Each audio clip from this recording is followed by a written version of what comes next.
সবাইকে আবার অনেক শুভেচ্ছা ও স্বাগতম জানিয়ে শুরু করছি আমাদের আজকের আয়োজন। উপন্যাস ১৯৭১, লিখেছেন হুমায়ুন আহমেদ। মীর আলী চোখে দেখে না। আগে আবছা আবছা দেখত, দুপুরে রোদের দিকে তাকালে হলুদ কিছু ভাসত চোখে। গত ২ বছর ধরে তাও ভাসছে না। চারিদিকে সীমাহীন অন্ধকার। তার বয়স প্রায় ৭০। এই বয়সে চোখ কান নষ্ট হতে শুরু করে। পৃথিবী শব্দ ও বর্ণহীন হতে থাকে। বর্ণহীন মানে রংহীন, সবকিছু সাদা কালো দেখে তখন। কিন্তু তার কান এখনো ভালো, বেশ ভালো। ছোট নাতনিটি যতবার কেঁদে ওঠে ততবারই সে বিরক্ত মুখে বলে, চুপ, শব্দ করিস না। মীর আলী আজকাল শব্দ সহ্য করতে পারে না। মাথার মাঝখানে কোথায় যেন ঝনঝন করে। চোখে দেখতে পেলেও বোধহয় এরকম হতো। আলো সহ্য হতো না। বুড়ো হওয়ার অনেক যন্ত্রণা। সবচেয়ে বড় যন্ত্রণা, রাত দুপুরে বাইরে যেতে হয়। একা একা যাওয়ার উপায় নেই। তাকে তলপেটের প্রবল চাপ নিয়ে মিহি সুরে ডাকতে হয়, বদি, ও বদি, বদিউজ্জামান। বদিউজ্জামান তার বড় ছেলে। মধুবন বাজারে তার একটা মণিহারি দোকান আছে। মণিহারি মানে মুদির দোকান। রোজ সন্ধ্যায় দোকান বন্ধ করে ৭ মাইল হেঁটে সে বাড়ি আসে। পরিশ্রমের ফলে তার ঘুম হয় গাঢ়। সে সাড়া দেয় না। মীর আলী ডেকেই চলে, বদি, ও বদি, বদিউজ্জামান। জবাব দেয় তার ছেলের বউ অনুফা। অনুফার গলার স্বর অত্যন্ত তীক্ষ্ণ। সেই তীক্ষ্ণ স্বর কানে এলেই মীর আলীর মাথা ধরে। তবু সে মিষ্টি সুরে বলে, ও বউ, একটু বাইরে যাওয়ার দরকার, বদিরে উঠাও। অনুফা তার স্বামীকে জাগায় না। নিজেই কুপি হাতে এগিয়ে সে শ্বশুরের হাত ধরে। বড় লজ্জা লাগে মীর আলীর, কিন্তু উপায় কি? বুড়ো হওয়ার অনেক যন্ত্রণা, অনেক কষ্ট। মীর আলী নরম স্বরে বলে, চাঁদনি রাইত নাকি, ও বউ? জি না। চোখে ফসর ফসর লাগে, মনে হয় চাঁদনি। না, চাঁদনি না, এইখানে বসেন, এই নেন বদনা। অনুফা দূরে সরে যায়। মীর আলী ভারমুক্ত হয়। অন্যরকম একটা আনন্দ হয় তার। ইচ্ছা করে কিছুক্ষণ বসে থাকতে। অনুফা ডাকে, আব্বাজান, হইছে? উঠেন, বসে আছেন কেন? ফজর ওয়াক্তের দেরি কত? দেরি আছে, আব্বাজান উঠেন। মীর আলী অনুফার সাহায্য ছাড়াই উঠানে ফিরে আসে। দক্ষিণ দিক থেকে সুন্দর বাতাস দিচ্ছে। রাতের দ্বিতীয় প্রহর শেষ হয়েছে বোধহয়। একটা দুটা করে শিয়াল ডাকতে শুরু করেছে। মীর আলী হৃষ্ট গলায় মানে আনন্দিত গলায় বলেন, রাত বেশি বাকি নাই। অনুফা জবাব দেয় না, হাই তোলে। এটা হলো হাই তোলা। একটা জলচৌকি দেও, উঠানে বয়ে থাকি। দুপুর রাইতে উঠানে বইবেন কি? যান, ঘুমাইতে যান। মীর আলী বাধ্য ছেলের মতো বিছানায় শুয়ে পড়ে। একবার ঘুম ভাঙলে বাকি রাতটা তার জেগে কাটাতে হয়। সে বিছানায় বসে ঘরের স্পষ্ট অস্পষ্ট সব শব্দ অত্যন্ত মন দিয়ে শোনে। বদি খুক খুক করে কাশছে। টিনের চালে ঝটপট শব্দ। কিসের শব্দ? বানর? চৌকির নিচে সবগুলো হাঁস একসঙ্গে প্যাক প্যাক করলো। বাড়ির পাশে শেয়াল হাঁটাহাঁটি করছে বোধহয়। পরিবাণও কেঁদে উঠল, দুধ খেতে চায়। অনুফা দুধ দেবে না, চাপা গলায় মেয়েকে শাসাচ্ছে। বদি আবার কাশছে। ঠান্ডা লেগেছে নাকি? পরশুদিন ভিজে বাড়ি ফিরেছে। জ্বর তো হবেই। বদির কথা শোনা যাচ্ছে, ফিসফিস করে কি যেন বলছে। কি বলছে? এত ফিসফিসানি কেন? মীর আলী কান খাড়া করে শোনার চেষ্টা করে। কাক ডাকলো। সকাল হচ্ছে নাকি? মীর আলী ভোরের প্রতীক্ষা করে। তার তলপেট আবার ভারী হয়ে ওঠে। বদি, ও বদি, বদিউজ্জামান। কে? একটু বাইরে যাওয়ার দরকার। বদি সারা শব্দ করে না। পরিবাণ উচ্চস্বরে কাঁদে, দুধ খেতে চায়। ও বদি, বদিউজ্জামান, আসি আসি, তাড়াতাড়ি কর। আর দুধ তরি, এক রাতে কয়বার বাইরে যাবেন? বদি প্রচণ্ড একটা চড় বসায় পরিবাণুর গালে। বিরক্ত গলায় বলে, টর্চটা দাও অনুফা। অনুফা টর্চ খুঁজে পায়, কিন্তু অন্ধকারে ব্যাটারি খুঁজে পায় না।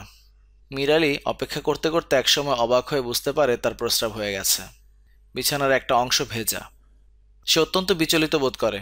এরকম তার আগে কখনো হয়নি। আসেন যাই, যত ঝামেলা। দেখি হাতটা বাড়ান। বদি তার হাত ধরে। মীর আলী খুব দুর্বল ও অসহায় বোধ করে।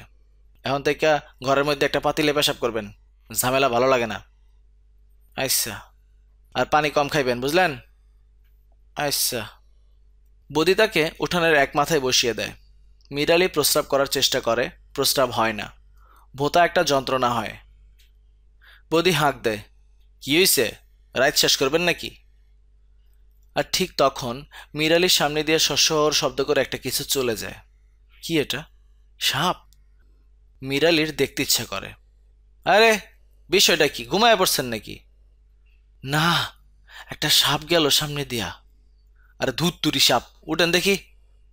মনে হয় জাতি সাপ, বিরাট লম্বা মনে হইল। আরে ধুত, উঠে আসেন। মিরালি উঠে দাঁড়ায়। আর ঠিক তখন আজান হয়। মিরালি হাসি মুখে বলে, আজান দিছে। ও বৌদি, আজান দিছে। দিছে দেউক, ঘরে চলেন। অখন আর ঘরে গিয়া কি কাম, গোসলের পানি দে, গোসল সেরা নামাজটা পড়ি। বৌদি বিরক্ত গলায় বলে, অজু করে নামাজ পড়েন, গোসল কেন? শৈলটা পাক না, না পাক শৈল। আপনি থাকেন বইয়া, অনুফারে পাঠাই, যত ঝামেলা। বদিউজ্জামান তার বাবাকে একটা জলচকির উপর বসিয়ে ভেতরে চলে যায়, আর আসে না। পরিবারও ঘ্যান ঘ্যান করে কাঁদে। মিরালি বসে থাকে চুপচাপ। তার কিছুক্ষণ পর 50 জন সৈন্যের ছোট্ট একটা দল গ্রামে এসে ঢোকে। মার্স্টার্স না, এলোমেলোভাবে চলা। তাদের পায়ের বুটে কোনো শব্দ হয় না। তারা যায় মিরালির বাড়ির সামনে দিয়ে এবং তাদের একজন মিরালির চোখে 5 ব্যাটারির টর্চের আলো ফেলে। মিরালি কিছু বুঝতে পারে না, শুধু উঠোনে বসে থাকা কুকুরটা তারস্বরে ঘেউ ঘেউ করতে থাকে। মিরালি ভীতস্বরে ডাকে, বধি, ও বধি, বদিউজ্জামান। কুকুরটি একসময় আর ডাকে না। দলটির পেছনে পেছনে কিছু দূর গিয়ে থমকে দাঁড়ায়। তারপর দ্রুত ফিরে আসে মিরালির কাছে। মিরালি উঁচু গলায় ডাকে, ও বধি, ও বদিউজ্জামান। কি হইছে, বেহুদা চিল্লান কেন? বাড়ির সামনে দিয়ে কারা জানি গেল। আরে দূত্তরি, যত সব ফালতু ঝামেলা, চুপ করে বয়ে থাকেন। মিরালি চুপ করে যায়। চুপ করে থাকে কুকুরটিও। নিম্ন শ্রেণীর প্রাণীরা অনেক কিছু বুঝতে পারে, তারা টের পায়। গ্রামের নাম নীলগঞ্জ, 1 মে 1971। ক্ষুদ্র সৈন্যবাহিনীর অধিনায়ক একজন মেজর, এজাজ আহমেদ। কাকুল মিলিটারি একাডেমির একজন কৃতী ক্যাডেট। বাড়ি পেশোয়ারের এক অখ্যাত গ্রামে। পেশোয়ার পাকিস্তানের একটা শহরের নাম। তার গায়ের নাম রেশোবা। ময়মনসিংহ ভৈরব লাইনের একটি স্টেশন নান্দেল রোড। ছোট্ট গরিব স্টেশন, মেল ট্রেন থামে না। লোকাল ট্রেন মিনিটখানেক থেকে ফ্ল্যাগ উড়িয়ে পালিয়ে যায়। স্টেশনের বাইরে ইট বিছানো রাস্তায় 4-5টা রিকশা ঠুনঠুন করে ঘন্টা বাজিয়ে যাত্রী খোঁজে। সুরেলা গলা শোনা যায়, রুয়েল বাজার যাওনের কেউ আসুন, রুয়েল বাজার। রুয়েল বাজার এ অঞ্চলের সবচেয়ে বড় বাজার। নান্দেল রোড থেকে সোজা উত্তরে 10 মাইল। খুব খারাপ রাস্তা, বর্ষাকালে রিকশা চলে না, হেঁটে যেতে হয়। এঁটেল মাটিতে পা দেবে যায়, ঠিক ঠিক ঘন কাদা। নান্দেল রোড থেকে রুয়েল বাজার আসতে বেলা পুইয়ে যায়। বাজারটি অন্য সব গ্রাম্য বাজারের মতো, তবে স্থানীয় লোকদের খুব অহংকার একে নিয়ে। কি নেই এখানে? ধান চালের আড়ত আছে, পাটের গুদাম আছে, ধান ভাঙানোর কল আছে, চায়ের দোকান আছে, এমনকি রেডিও সারাবার একজন কারিগর পর্যন্ত আছে। গ্রামের বাজারে এর চেয়ে বেশি কী দরকার? রুয়েল বাজারকে পেছনে ফেলে আরও মাইল 30 দূরে মধুবন বাজার। যাতায়াতের একমাত্র ব্যবস্থা গরুর গাড়ি, তাও শীতকালে। বর্ষায় হাঁটা ছাড়া কোনো উপায় নেই। উজান দেশ, নদীনালা নেই যে নৌকা চলবে। মধুবন বাজার পেছনে ফেলে পূব দিকে 7-8 মাইল গেলে ঘন জঙ্গল। স্থানীয় নাম মধুবনের জঙ্গলা মাঠ। কাটা ঝোপ, বাঁশ আর জারুলের মিশ্র বন। বেশ কিছু গাব ও ডেফল জাতীয় অন্তর্জ শ্রেণীর গাছও আছে। জঙ্গলা মাঠের এক অংশ বেশ নিচু, সেখানে মোর্তা গাছের ঘন অরণ্য। শীতকালে সেই সব মোর্তা কেটে এনে পাটি বোনা হয়। পাকা লটকনের খোঁজে বালক বালিকারা বনের ভেতর ঘুরে বেড়ায়। কিন্তু বর্ষাকালে কেউ যায় না সেদিকে, খুব সাপের উপদ্রব। বনে ঢুকে প্রতি বছরই 2-1টা গরু ছাগল সাপের হাতে মারা পড়ে। জঙ্গলা মাঠের পেছনে নীলগঞ্জ গ্রাম। দরিদ্র শ্রীহীন 30-40 ঘরের একটি বিচ্ছিন্ন জনপদ। বিস্তীর্ণ জলাভূমি গ্রামটিকে কাস্তের মতো দুদিকে ঘিরে আছে। কাস্তে মানে কাঁচি, যেটা দিয়ে ধান টান কাটে। তো এইটা তো একটু বাঁকানো হয়, তো বিস্তীর্ণ জলাভূমিটাই কাস্তের মতো বাঁকা হয়ে গ্রামটিকে ঘিরে আছে। সেখানে শীতকালে প্রচুর পাখি আসে। পাখি মারা জাল নিয়ে পাখি ধরে বাজারে বিক্রি করে পাখি মারারা। চাষবাস যা হয় দক্ষিণের মাঠে। জমি উর্বর নয়, কিংবা এরা ভালো চাষি নয়, ফসল ভালো হয় না। তবে শীতকালে এরা প্রচুর রবি শস্য করে। বর্ষার আগে আগে করে তরমুজ ও বাঙ্গি। দক্ষিণের জমিতে কোনো রকম যত্ন ছাড়াই এ দুটি ফল প্রচুর জন্মায়। গ্রামের অধিকাংশ ঘরেই খড়ের ছাউনি। সম্প্রতি কয়েকটা টিনের ঘর হয়েছে। বদিউজ্জামানের ঘরটি টিনের। তার হাতে এখন কিছু পয়সা কড়ি হয়েছে।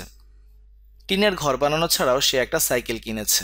চালানো শিখে ওঠেনি বলে এখনও সে হেঁটেই মধুবন বাজারে যায়। সপ্তাহে একবার নতুন সাইকেলটি ঝাড়পোছ করে। গ্রামের একমাত্র পাকা দালানটি প্রকাণ্ড। 2 বিঘা জমির উপর একটা হুলস্থুল ব্যাপার। সুসং দুর্গাপুরের মহারাজার নায়েব চন্দ্রকান্ত সেনমশাই এ বাড়ি বানিয়ে গৃহপ্রবেশের দিন সর্পাঘাতে মারা পড়েন। সর্পাঘাত মানে সাপের কামড়। চন্দ্রকান্ত সেন প্রচুর ধনসম্পদ করেছিলেন। তার মৃত্যুর পর সেসবের কোনো হদিস পাওয়া যায়নি। সবার ধারণা সোনাদানা পিতলের কলসিতে ভরে তিনি জগ করে গেছেন, মানে লুকিয়ে রেখে গেছেন। তার উত্তরাধিকারীরা পিতলের কলসির খোঁজে প্রচুর খোঁড়াখুড়ি করেছে, কোনো সন্ধান পাওয়া যায়নি। চন্দ্রকান্ত সেন মশাইয়ের বর্তমান একমাত্র উত্তরাধিকারী নীলু সেন প্রকাণ্ড দালানটিতে থাকেন। তার বয়স প্রায় 50, দেখায় তার চেয়েও বেশি। নীলু সেনকে গ্রামে যথেষ্ট খাতির করা হয়। যাবতীয় সালিশিতে তিনি থাকেন। বিয়ে শাদীর কোনো কথাবার্তা তাকে ছাড়া হয় না। লোকটি অত্যন্ত মিষ্টভাষী। এই গ্রামের সবচেয়ে সম্পদশালী ব্যক্তি হচ্ছে জয়নাল মিয়া। প্রচুর বিষয় সম্পত্তির মালিক। মধুবন বাজারে তার 2টি ঘরও আছে। কিন্তু লোকটি মেরুদণ্ডহীন। সবার মন রেখে কথা বলার চেষ্টা করে। গ্রামের যে সালিশ হয় সেখানে সবার কথায় সমর্থন করে বিচার ব্যবস্থাকে সে জটিল করে তোলে। তবু সবাই তাকে মোটামুটি সহ্য করে। সম্পদশালীরা এই সুবিধাটি সব জায়গাতেই ভোগ করে। 2জন বিদেশি লোক আছেন নীলগঞ্জে। একজন নীলগঞ্জ মসজিদের ইমাম সাহেব। এত জায়গা থাকতে তিনি এই দুর্গম অঞ্চলে ইমামতি করতে কেন এসেছেন সে রহস্যের মীমাংসা আজও হয়নি। তিনি মসজিদেই থাকেন। মাসের 15 দিন জয়নাল মিয়ার বাড়িতে খান, বাকি 15 দিন পালা করে অন্য ঘরগুলোতে খান। কিছুদিন হলো তিনি বিয়ে করে এই গ্রামে স্থায়ীভাবে থাকবার ইচ্ছা প্রকাশ করেছেন। প্রস্তাবটিতে কেউ এখনও তেমন উৎসাহ দেখাচ্ছে না।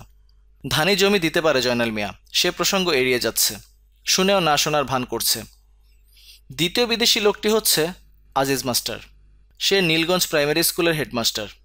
প্রাইমারি স্কুল সরকারি সাহায্যে 3 বছর আগে শুরু হয়। উদ্দেশ্য বোধহয় একটি, দুর্গম অঞ্চলে শিক্ষার আলো পৌঁছানো। উদ্দেশ্য সফল হয়নি। শিক্ষকরা কেউ বেশি দিন থাকতে পারে না।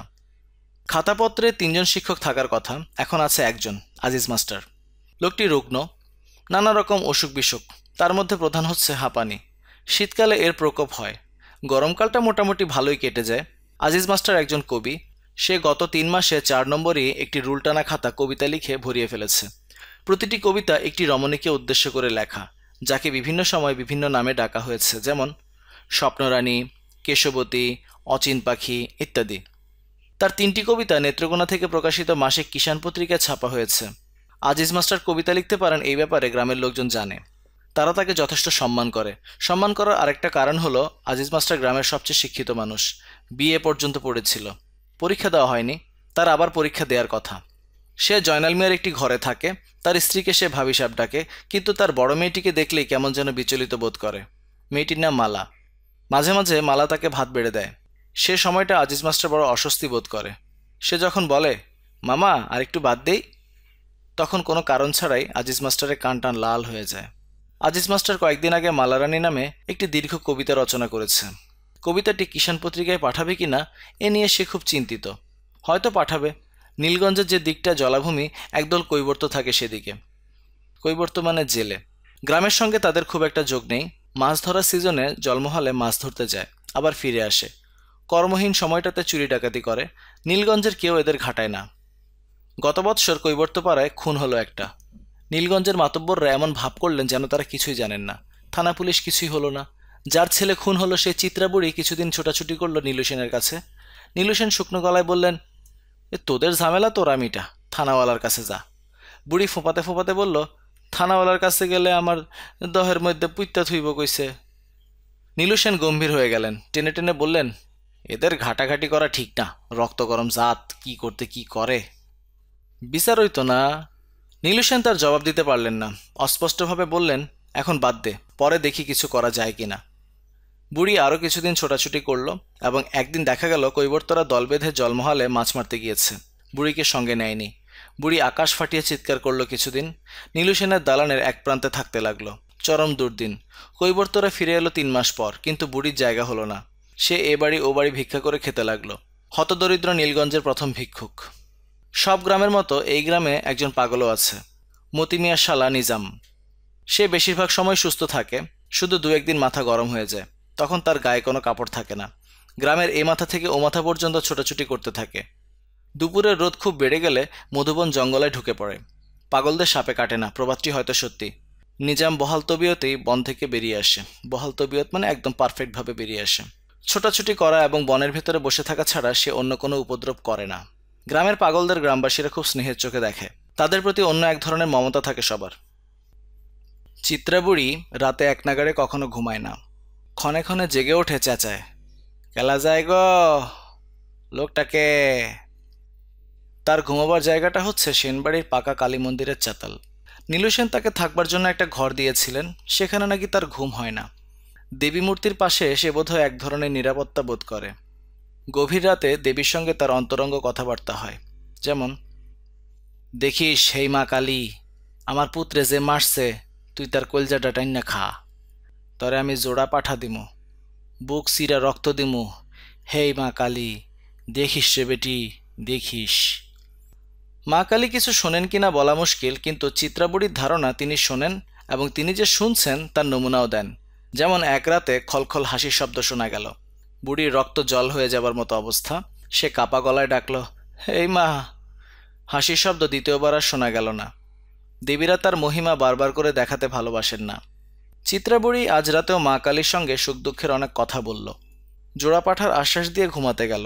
তারপর জেগে উঠে চেঁচালো, কেলা যায় গো, লোকটাকে। কেউ জবাব দিল না, কিন্তু বুড়ির মনে হলো অনেকগুলো মানুষ যেন এদিকে আসছে, শব্দ করে পা ফেলছে। হু হা, হু হা, এরকম একটা আওয়াজও আসছে। ডাকাত নাকি? চিত্রাবুড়ি ভয়ে কাঠ হয়ে গেল। তার চোখের সামনে দিয়ে মিলিটারি দলটি পার হলো। আলো কম, স্পষ্ট কিছু দেখা যাচ্ছে না। চিত্রাবুড়ি কিছু বুঝতে পারল না। এরা কারা? এই রাতে কোত্থেকে এসেছে? বুড়ি দেখল সেনবাড়ির সামনে দাঁড়িয়ে বেশ কয়েকবার টর্চের আলো ফেলল। এর মানে কি ডাকাত? কিন্তু সেনবাড়িতে ডাকাত আসার কথা নয়। সেনরা এখন হতদরিদ্র। এই বিশাল বাড়ির ইটগুলো ছাড়া ওদের আর কিছুই নেই। ওরা আবার চলতে শুরু করেছে। জুম্মা ঘরের কাছে এসে আবার সেনবাড়ির উপর টর্চের আলো ফেলল। কোন দিকে যাচ্ছে? কৈবর্তপাড়ার দিকে? ওদের আগেভাগে খবর দেওয়া দরকার। সেনবাড়ির পেছন দিক দিয়ে ছুটে গিয়ে খবর দেবে? চিত্রাবুড়ির কাছে সমস্ত ব্যাপারটা অস্বাভাবিক লাগছে। এই রাতের বেলা দল বেঁধে এরা কেন আসবে? না, কৈবর্তপাড়ার দিকে যাচ্ছে না। জুম্মাঘর পেছনে ফেলে এরা সড়কে উঠে গেল। টর্চের আলো এখন ফেলছে না। বুড়ির মনে হলো এরা স্কুল ঘরের দিকে যাচ্ছে। আজিজ মাস্টারকে খবরটা দেওয়া দরকার, কিন্তু তারও আগে খবর দেওয়া দরকার কৈবর্তপাড়ায়। বিপদের সময় নিজ গোত্রের মানুষের কথাই প্রথম মনে পড়ে। 4-5টা কুকুর একসঙ্গে চেঁচাচ্ছে। এরা কিছু টের পেয়েছে। কুকুর বেড়াল অনেক কিছু আগেভাগে জানে। বুড়ি কালী মন্দিরে চাতাল থেকে নেমে এলো। সে কোন দিকে যাবে মন স্থির করতে পারছে না। গ্রামে মিলিটারি ঢুকেছে এটা প্রথম বুঝতে পারলেন নীলগঞ্জ মসজিদের ইমাম সাহেব। পাকা মসজিদের সিঁড়িতে দাঁড়িয়ে তিনি সূরা ইয়াসিন পড়ছিলেন। আজান দেবার আগে তিনি 3বার সূরা ইয়াসিন পড়েন। দ্বিতীয়বার পড়বার সময় অবাক হয়ে পুরো দলটাকে দেখলেন। এরা স্কুল ঘরের দিকে যাচ্ছে। প্রথম কয়েক মুহূর্ত তিনি ব্যাপারটা বুঝতেই পারলেন না। সূরা ইয়াসিন শেষ করে দীর্ঘ সময় মসজিদের সিঁড়িতে বসে রইলেন। অন্ধকার এখনও কাটেনি। পাকপাখালি ডাকছে। ইমাম সাহেব মন স্থির করতে পারছেন না। এখানে বসে থাকবেন না খবর দেওয়ার জন্য ছুটে যাবেন? কিছুক্ষণ পর তার মনে হলো সিঁড়িতে এরকম প্রকাশ্যে বসে থাকা ঠিক না। মসজিদের ভেতরে থাকা দরকার। কিন্তু নীলগঞ্জ মসজিদে তিনি কখনো একা ঢোকেন না। এই মসজিদে জিন নামাজ পড়ে এরকম একটা প্রবাদ আছে। অনেকেই দেখেছে, তিনি অবশ্য এখনো দেখেননি, কিন্তু তার ভয় করে। একা বসে থাকতে থাকতে তার মনে হলো এই যে তিনি দেখলেন একদল মিলিটারি, এটা চোখের ভুল না তো? নান্দেল রোডে মিলিটারি আসেনি, সোহাগীতে আসেনি, এখানে আসবে কেন? এখানে আছেটা কি? নেহাত গণ্ডগ্রাম। ইমাম সাহেব ইউনিয়ন বোর্ডের রাস্তায় এসে দাঁড়ালেন। স্কুল ঘর বাঁশবনের আড়ালে পড়েছে, কিছুই দেখা যাচ্ছে না। মুসল্লিরা কেউ আসছে না কেন? নাকি মিলিটারির খবর জেনে গেছে সবাই? তার প্রবল ইচ্ছে হতে লাগলো নামাজ না পড়েই ঘরে ফিরে যেতে। আকাশ ফর্সা হতে শুরু করেছে, অথচ কারো দেখা নেই। দীর্ঘ সময় অপেক্ষা করার পর মতি মিয়াকে আসতে দেখা গেল। মতি মিয়া একটা মামলা জড়িয়ে ইদানিং ধর্মকর্মে অতিরিক্ত রকমের উৎসাহী হয়ে পড়েছে। ইমাম সাহেব নিচু গলায় বললেন, এই মতি, কিছু দেখলা? কি দেখমু? কিসের কথা কন? কিছু দেখো নাই? না, বিষয়টা কি? ইমাম সাহেব আর কিছু না বলে চিন্তিত ভঙ্গিতে আজান দিতে গেলেন। আজান শেষ করে মতি মিয়াকে আবার জিজ্ঞেস করলেন, স্কুল ঘরের কাছে কিছুই দেখো নাই? না, ব্যাপারটা কি ভাইঙ্গা কন? মনে হয় গ্রামে মিলিটারি ঢুকছে। কি ঢুকছে? মিলিটারি? আরে কি কন, এই গ্রামে মিলিটারি আইব কেন? আমি যাইতে দেখলাম। চোখের ধান্দা, আন্ধারে কি দেখতে কি দেখছেন? নান্দাল রোডেই তো এখনো মিলিটারি আহে নাই। তুমি জানলা কেমনে? আমার শালা আইছে গতকাল, নিজামের বড় ভাই। আমি কিন্তু নিজের চোখে দেখলাম। আরে না, মিলিটারি আইলে এতক্ষণে গুলি শুরু হয়ে যেত। মিলিটারি কি সোজা জিনিস? ইমাম সাহেব নামাজ শুরু করার আগেই আরও তিনজন নামাজে এসে পড়ল। তারাও কিছু জানে না। একজন এসেছে স্কুল ঘরের সামনে দিয়ে, সেও কিছু দেখেনি। ইমাম সাহেব আজ অত্যন্ত সংক্ষিপ্ত নামাজ পড়লেন। নামাজের শেষে সাধারণত তিনি হাদিস কোরআনের দুই একটি কথা বলেন। আজ কিছুই বললেন না। বাড়ির দিকে রওনা হলেন। বেশ আলো চারিদিকে, অনেক দূর পর্যন্ত দেখা যাচ্ছে। জোড়া শিমুল গাছের কাছে এসে তিনি আর চোখে স্কুল ঘরের দিকে তাকালেন। বারান্দায় সারি সারি সৈন্য বসে আছে। ইমাম সাহেবের মনে হলো স্কুল কম্পাউন্ডের গেটের কাছে দাঁড়ানো একটা লোক হাত ইশারা করে তাকে ডাকছে।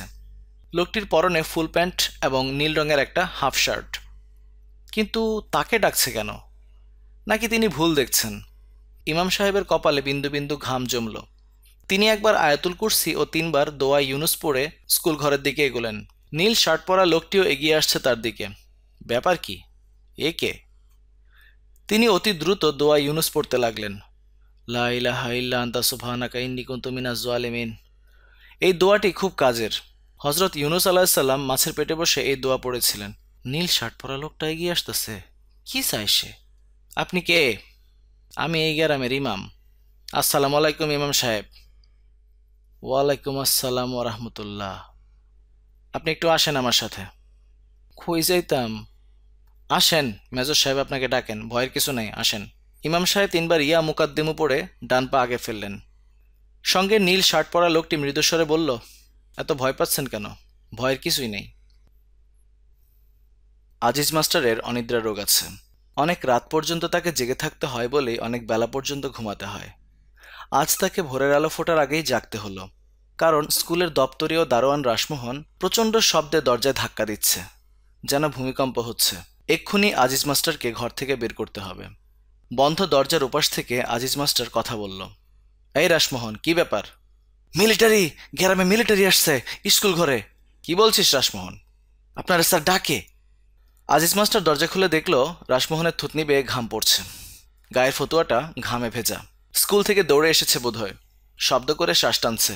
রাসমোহন আবার বলল, মিলিটারি আপনারা ডাকে স্যার। আজিজ মাস্টার রাসমোহনের কথা মোটেও বিশ্বাস করল না। সময়টা খারাপ। খাকি পোশাকের একজন পিয়ন দেখল সবাই ভাবে পাঞ্জাবি মিলিটারি। রাসমোহনের রজ্জুতে সর্পভ্রম হয়েছে। রজ্জু মানে দড়ি, আর সর্প মানে সাপ, আর ভ্রম মানে ভুল, অর্থাৎ দড়ি দেখে সাপ মনে করে ভুল করাকে বলা হয় রজ্জুতে সর্পভ্রম। থানাওয়ালারা কেউ এসেছে কেন্দুয়া থেকে।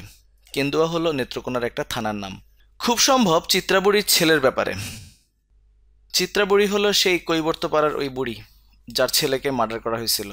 মার্ডার কেসে পুলিশের খুব উৎসাহ। দল বেঁধে চলে আসে, নগদ টাকা পয়সা পাওয়া যায়। এখানেও তাই হয়েছে। আজিজ মাস্টার অনেকখানি সময় নিয়ে হাত মুখ ধুলো। তার মাথায় চুল নেই, তবু যত্ন করে চুল আঁচড়ালো। পরিষ্কার একটা পাঞ্জাবি গায়ে দিয়ে রাস্তায় বেরোলো। অর্ধেক পথ আসার পর তার মনে পড়ল চাবি ফেলে এসেছে। আবার ফিরে গেল চাবি আনতে। বাড়ি ফিরবার পথে সত্যি সত্যি বুঝলো গ্রামে মিলিটারি এসেছে। মতি মিয়ার সঙ্গে তার দেখা হলো। রতন মাঝির সঙ্গে দেখা হলো। বাড়ি ঢুকবার মুখে জয়নাল মিয়াকেও ছাতা মাথায় দিয়ে আসতে দেখা গেল। রাসমোহন এদের প্রত্যেককে একবার একবার করে তার অভিজ্ঞতার কথা বলল। রাসমোহনের বর্ণনা মতে সে স্কুল ঘরে বারান্দায় ঘুমাচ্ছিল। তখনও চারিদিকে অন্ধকার। কে যেন তার পায়ে একটা ঝাঁকুনি দিয়ে মুখে টর্চের আলো ফেলল। সে উঠে বসে দেখে স্কুলে মিলিটারি গিজগিজ করছে। জয়নাল মিয়া নিচু গলায় বলল, আন্তাজ কতজন হইব? 400-500, কম না। কও কি তুমি? বেশিও হইতে পারে। সবটি মস্ত জোয়ান। জোয়ান তো হইবই, মিলিটারি কি আর দুবলা পাতলা হয় নাকি? হাতে যন্ত্রপাতি আছে?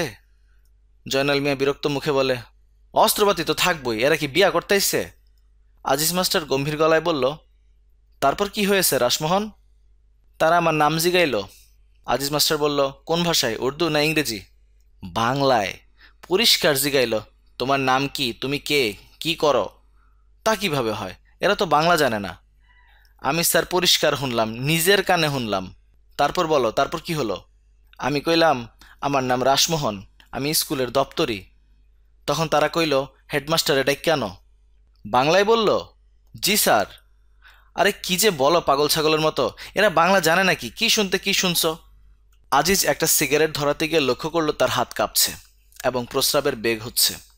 খুব খারাপ লক্ষণ, এক্ষুনি হাঁপানির টান শুরু হবে। অতিরিক্ত উত্তেজনায় তার হাঁপানির টান ওঠে। এখন সিগারেট খাওয়াটা ঠিক হবে না জেনেও আজিজ মাস্টার লম্বা লম্বা টান দিতে শুরু করলো। সে সাধারণত জয়নাল মিয়ার সামনে সিগারেট খায় না। জয়নাল মিয়া গম্ভীর গলায় বলল, তুমি যাও মাস্টার, বিষয়টা কি জানি না আসো। আমি আমি কি জন্য যাব? আরে ডাকতেছে তোমারে, তুমি যাইবে না তো যাইবটাকে?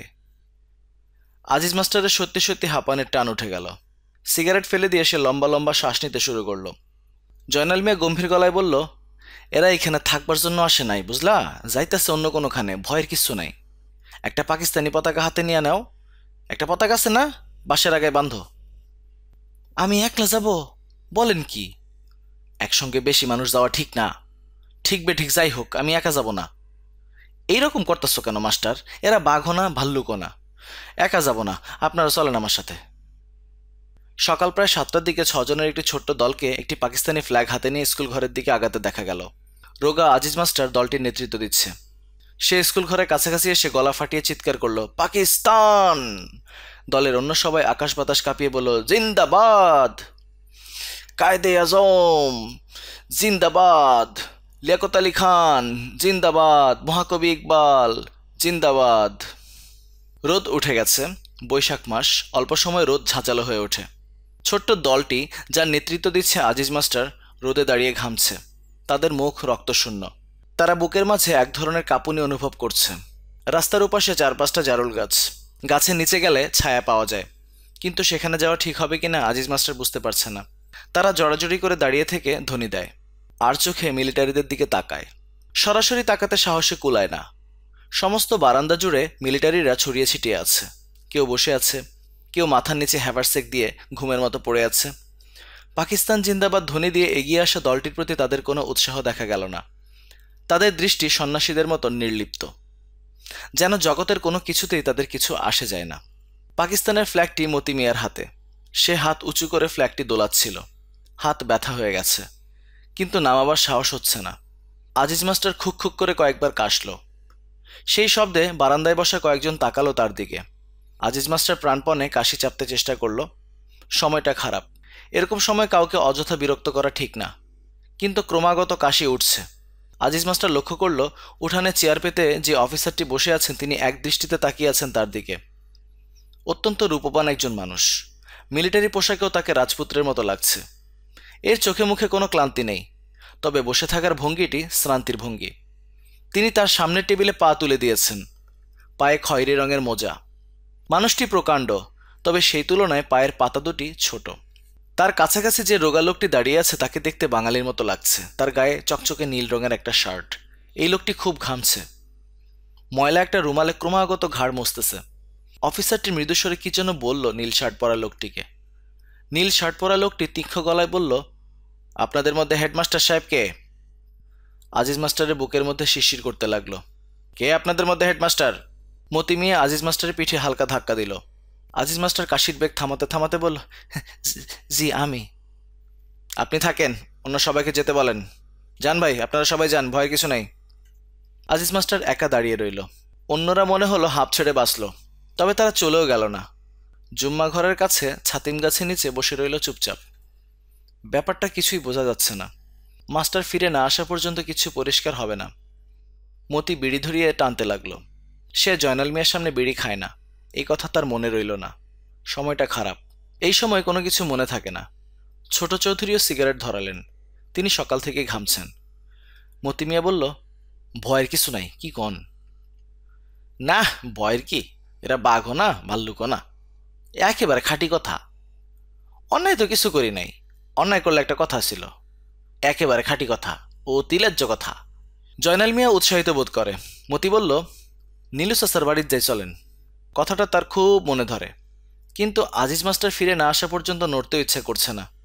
রোদ চড়তে শুরু করেছে। ছাতিম গাছের নিচে একটি দুটি করে মানুষ জমতে শুরু করে। সবার মধ্যে একটা চাপা উত্তেজনা। ঝাঁঝা করছে রোদ। উত্তর বন্দে বোরো ধান পেকে আছে। বন্দ মানে হইতেছে ধান ক্ষেত বা চাষের জমি। কাটতে হবে। কিছু কিছু জমিতে পাট দেওয়া হয়েছে।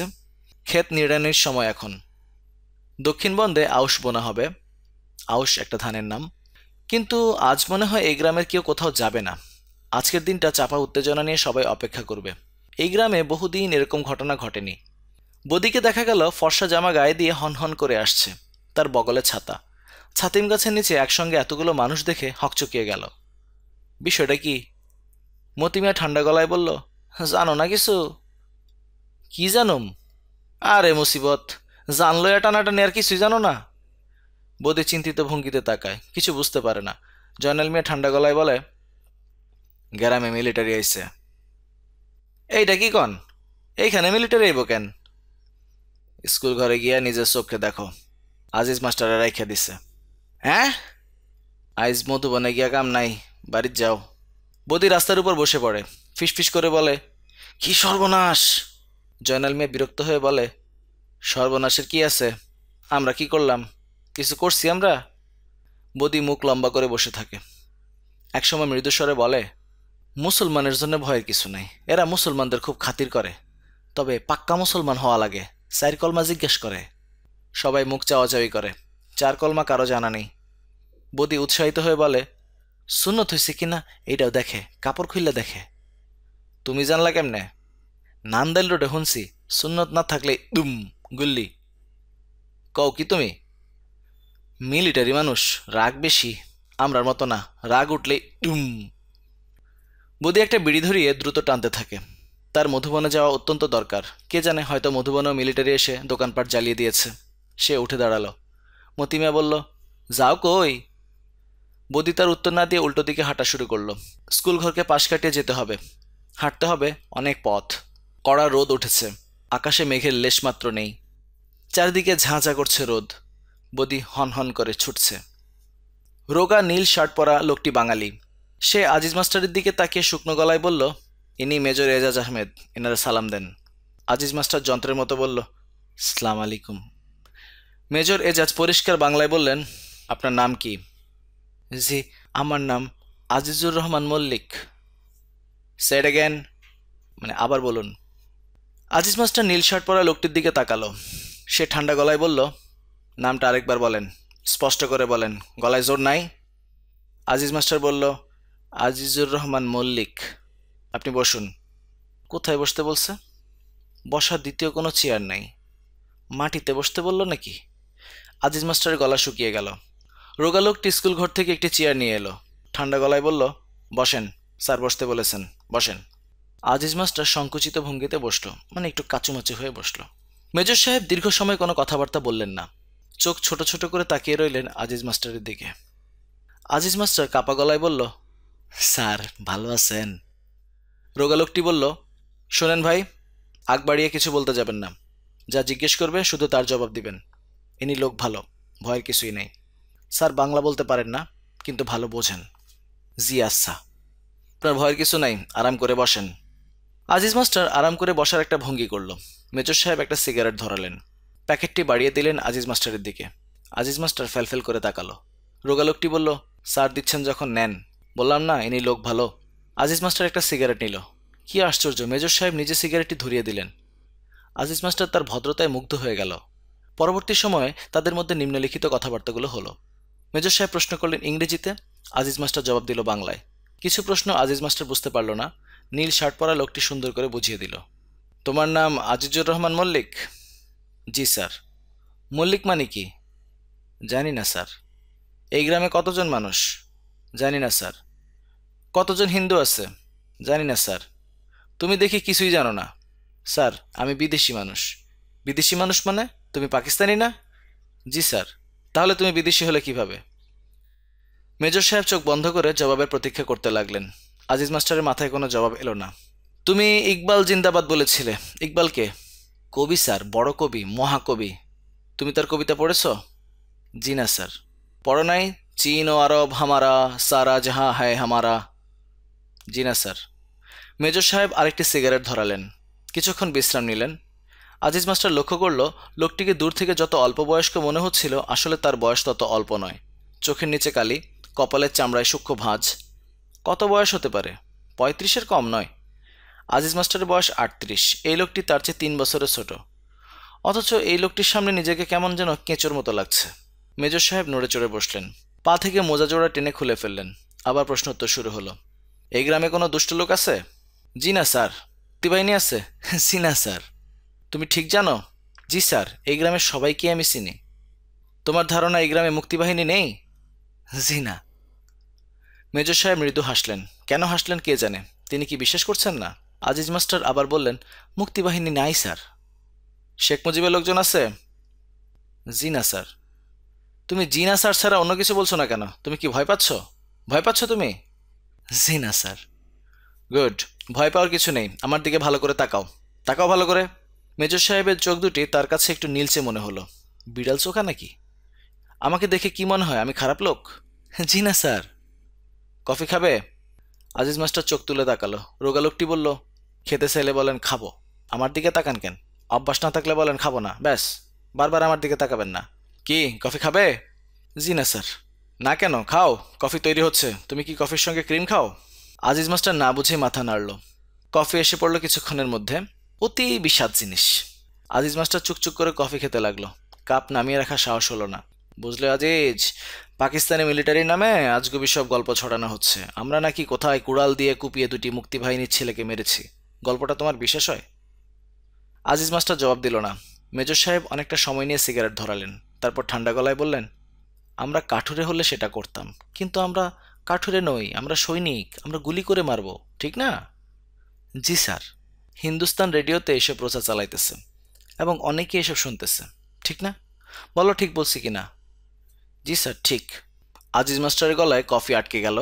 তারও রেডিও আছে এবং সে স্বাধীন বাংলা বেতার শোনে। কি আছে? জি স্যার।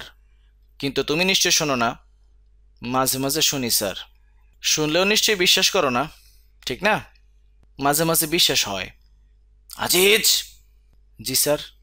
তুমি একজন সৎ লোক। অন্য কেউ হলে বলতে বিশ্বাস হয় না। আমার মনে হয় তুমি মিথ্যা একেবারেই বলতে পারো না। আচ্ছা, এখন বলো, আর কার কার ট্রানজিস্টার আছে, মানে রেডিও আছে? নীলু সেনের আছে, জয়নাল মিয়ার আছে।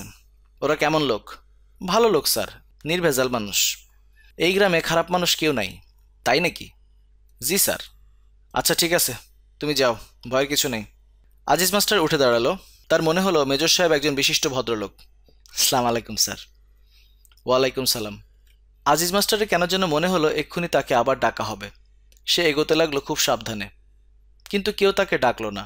প্রায় ৩০ গজের মতো যাওয়ার পর সে ভয়ে ভয়ে একবার পেছনে তাকালো। মেজর সাহেব তীক্ষ্ণ দৃষ্টিতে তাকিয়ে আছেন। তার সঙ্গে রোগা লোকটিও চিন্তিত মুখে তাকিয়ে আছে। আজিজ মাস্টারের বুক ধক করে উঠল। কেন উঠল কে জানে। একবার পেছন ফিরে আবার মুখ ফিরিয়ে চলে যাওয়া যায় না। আজিজ মাস্টার দ্বিতীয়বার বলল, আসসালাম আলাইকুম। মেজর সাহেব তখন তাকে হাত ইশারা করে ডাকলেন। নীল শার্ট পরা লোকটি বলল, এই যে মাস্টার সাহেব, এদিকে আসেন ভাই, স্যার ডাকেন। আজিজ মাস্টার ফিরে এলো। মেজর সাহেব হাসি মুখে বললেন, শুনলাম তুমি কবিতা লেখো। আজিজ মাস্টার বেকুবের মতো তাকালো। সে কিছুই বুঝতে পারছে না। এখানকার মসজিদের যে ইমাম সাহেব আছে তার কাছে শুনলাম, তার সঙ্গে আমার কথা হয়েছে। তুমি কি সত্যি কবিতা লেখো? জি স্যার। বেশ, একটা কবিতা শোনাও। কবিতা আমি পছন্দ করি, শোনাও একটা কবিতা। আজিজ মাস্টার তাকালো নীল শার্ট পরা লোকটির দিকে। সে শুকনো গলায় বলল, স্যার শোনাতে বলছে, শোনান। চেয়ারে বসেন, বসে শোনান, ভয়ের কিছু নেই। আজিজ মাস্টার হতভম্ব হয়ে তাকিয়ে রইল। মেজর সাহেব বললেন, বলো বলো, সময় নষ্ট করার কোনো মানে হয় না। লেটেস্ট কবিতাটি বলো। আজিজ মাস্টার যন্ত্রের মতো ৪ লাইন বলে গেল।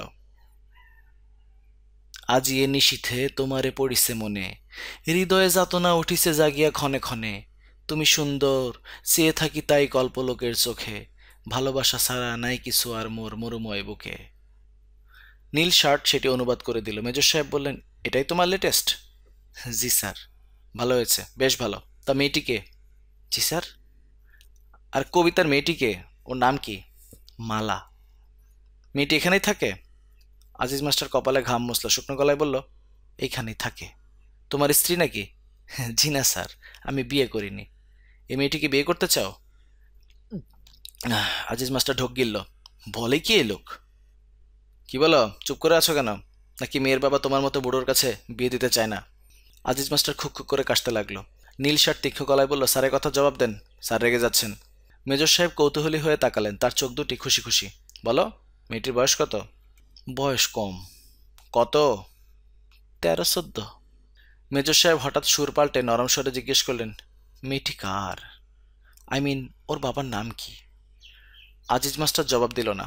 মেজর সাহেব অসহিষ্ণু কণ্ঠে বললেন, শুধু শুধু দেরি করছো, বলে ফেলো। নীল শার্ট বলল, কেন শুধু শুধু রাগাচ্ছেন, বলে দেন না। জয়নাল মিয়ার মেয়ে, উনার বড় মেয়ে, যার বাড়িতে ট্রানজিস্টার আছে। আজিজ মাস্টার বেশ অবাক হলো। এই লোকটির স্মৃতিশক্তি বেশ ভালো, মনে রেখেছে। তুমি এখন আর আগের মতো স্বতঃস্ফূর্তভাবে কথা বলছো না, প্রতিটি প্রশ্ন দুবার করে করতে হচ্ছে। কারণ কি? আজিজ মাস্টার জবাব দিল না। তুমি কি আমার উপর রাগ করেছো? বলো, রাগ করেছো? না। এখন তুমি আর স্যার বলছো না কেন? নিশ্চয় তুমি আমার উপর রাগ করেছো। জি না স্যার। মেজর সাহেব অনেকখানি ঝুঁকে এলেন আজিজ মাস্টারের দিকে, গলার স্বর নিচে নামিয়ে বললেন, শোনো, ওই মেয়েটির সঙ্গে আমি তোমার বিয়ের ব্যবস্থা করে দিচ্ছি। আজ রাতে সম্ভব হবে না, আজ রাতে আমরা ব্যস্ত, কাল ভোরে। কি, তুমি খুশি তো? আজিজ মাস্টার তাকিয়ে রইল। কি, কথা বলছো না যে? বলো, শুক্রিয়া। শুক্রিয়া। আমি কথার খেলাফ করি না, যা বলেছি তা করব। এখন তুমি আমার কয়েকটি প্রশ্নের জবাব দাও। মেজর সাহেব সিগারেটের প্যাকেট বাড়িয়ে দিলেন, নিজে একটি ধরালেন। তার চোখে এখন আর হাসি ঝিকমিক করছে না। তোমাদের এই জঙ্গলা মাঠে কি আছে? কিছু নাই, জঙ্গল। আমরা জানি ইস্ট বেঙ্গল রেজিমেন্টের বেশ কিছু জওয়ান এবং কয়েকজন অফিসার এখানে লুকিয়ে আছে।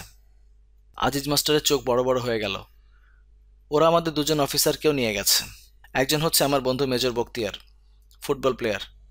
আমি কিছুই জানি না স্যার। কিছু জানো না? জি না স্যার। আমি যতদূর জানি এই গ্রাম থেকেই তো ওদের খাবার যাচ্ছে। আমি স্যার কিছুই জানি না। আমি ভাবছিলাম জানো। জানি না স্যার। মেজর সাহেব চোখ বন্ধ করে সিগারেট টানতে লাগলেন। প্রচণ্ড প্রস্রাবের বেগ হয়েছে আজিজ মাস্টারের। সে ভয়ে ভয়ে বলল, স্যার আমি যাই। মেজর সাহেব চোখ না খুলেই বললেন, সেটা কি ঠিক হবে? আমরা ওদের ধরতে এসেছি। এখন তোমাকে যেতে দিলে খবরটা ওদের কাছে পৌঁছে যেতে পারে, পারে না? আজিজ মাস্টার ঢোক গিলল। তুমি ওই ঘরে আজ রাতটা কাটাও। আমরা অপারেশন শুরু করব বিকেলের দিকে। আরেকটা বড় কোম্পানি আসবে আমাকে সাহায্য করতে। ওদের জন্যই অপেক্ষা করছি। আর্মিদের বেশ কয়েকজন মিলে এক একটা কোম্পানি হয়, তো এই কোম্পানি মানে আর্মিদের একটা দলকে কোম্পানি বলা হয়েছে। আজিজ মাস্টারের হাঁপানির টান উঠে গেল। টেনে টেনে শ্বাস নিতে লাগলো। মেজর সাহেব হালকা গলায় বললেন, তোমাকে অনেক গোপন খবর দিয়ে দিলাম, তবে অসুবিধা নেই, তুমি বন্ধু মানুষ, যাও ওই ঘরে চলে যাও। স্যার আমি কিছুই জানি না। জানো না সে তো আগেই বলেছ। সবাই কি আর সব কিছু জানে? জানে না। যাও, ওই ঘরে গিয়ে বসে থাকো। রোদ থেকে এসেছে বলেই কিনা কে জানে এই পরিচিত ঘরও আজিজ মাস্টারের কাছে অচেনা লাগতে লাগলো। অথচ এটা টিচার্স রুম। আজিজ মাস্টার রোজ এখানে বসে। মাস্টার সাহেব। কে? আজিজ মাস্টার অবাক হয়ে দেখল একটা চেয়ারে ইমাম সাহেব জড়সড় হয়ে বসে আছেন। ইমাম সাহেবের নাক মুখ ফুলে গেছে, নিচের ঠোঁটটি কেটে গেছে। তার সাদা পাঞ্জাবিতে রক্তের ছোপ, কাটা ঠোঁট দিয়ে হলুদ রঙের রস বেরোচ্ছে। আজিজ মাস্টার দীর্ঘ সময় তার দিকে তাকিয়ে রইল এবং নিজের অজান্তে একসময় তার প্রস্রাব হয়ে গেল। ইমাম সাহেব তাকিয়ে তাকিয়ে দেখলেন মেঝেতে প্রস্রাব গড়াচ্ছে। তার কোনো ভাবান্তর হলো না। দিনের বেলা মীর আলীর কাজ হচ্ছে পরিবানুকে কোলে নিয়ে বারান্দায় বসে থাকা। পরিবানুর বয়স ৩। দাদাকে সে খুবই পছন্দ করে। মীর আলীও জগতের অনেক জটিল বিষয় নিয়ে তার সঙ্গে কথা বলে। মীর আলীর কথা বলার ভঙ্গি দেখে মনে হওয়া অস্বাভাবিক নয় যে সে পরিবানুর মতামতকে যথেষ্ট গুরুত্ব দেয়। আজ ভোরবেলাও সে নাতনিকে কোলে নিয়ে মুড়ি খেতে বসেছিল। দাঁত না থাকায় মুড়ি চিবোতে পারে না। একগাল মুড়ি নিয়ে তাকে অনেকক্ষণ বসে থাকতে হয়। ঘরে আম আছে, একটা পাকা আমের রস মুড়ির বাটিতে ঢেলে দিলেই সমস্যার সমাধান হয়। অনুফা সেটা করবে না। বদি বাড়িতে না থাকলে সে তার শ্বশুরের খাওয়া দাওয়ার দিকে তেমন নজর দেয় না। আজকে তার চা খেতে ইচ্ছা হচ্ছে। ঘরে চায়ের পাতা আছে, গুড় আছে। বদি এনে রেখেছে, তার বাবার জন্যই এনেছে। তিনি নিজের কানে শুনেছেন বদি বলেছে, বাজানরে মাঝে মধ্যে দিও, বুড়া মানুষ, চায়ে কাশির আরাম হয়। মীর আলী প্রতিদিন ভোরে বেশ আয়োজন করে খানিকক্ষণ কাশে, যাতে অনুফার চায়ের কথাটা মনে পড়ে। বেশিরভাগ দিনই তার মনে পড়ে না। আজও হয়তো পড়বে না, তবু সে কাশতে লাগলো। কাশতে কাশতে পরিবানুকে বলল, চা হইল সর্দি কাশের বড় ওষুধ, বুঝছস পরি? পরি উত্তর দিল না। বড় জামবাটির এক বাটি চা যদি সকালে কেউ খায়, তাহলে সর্দি কাশি বাত সব জায়গা। চাটা খুব বড় ওষুধ।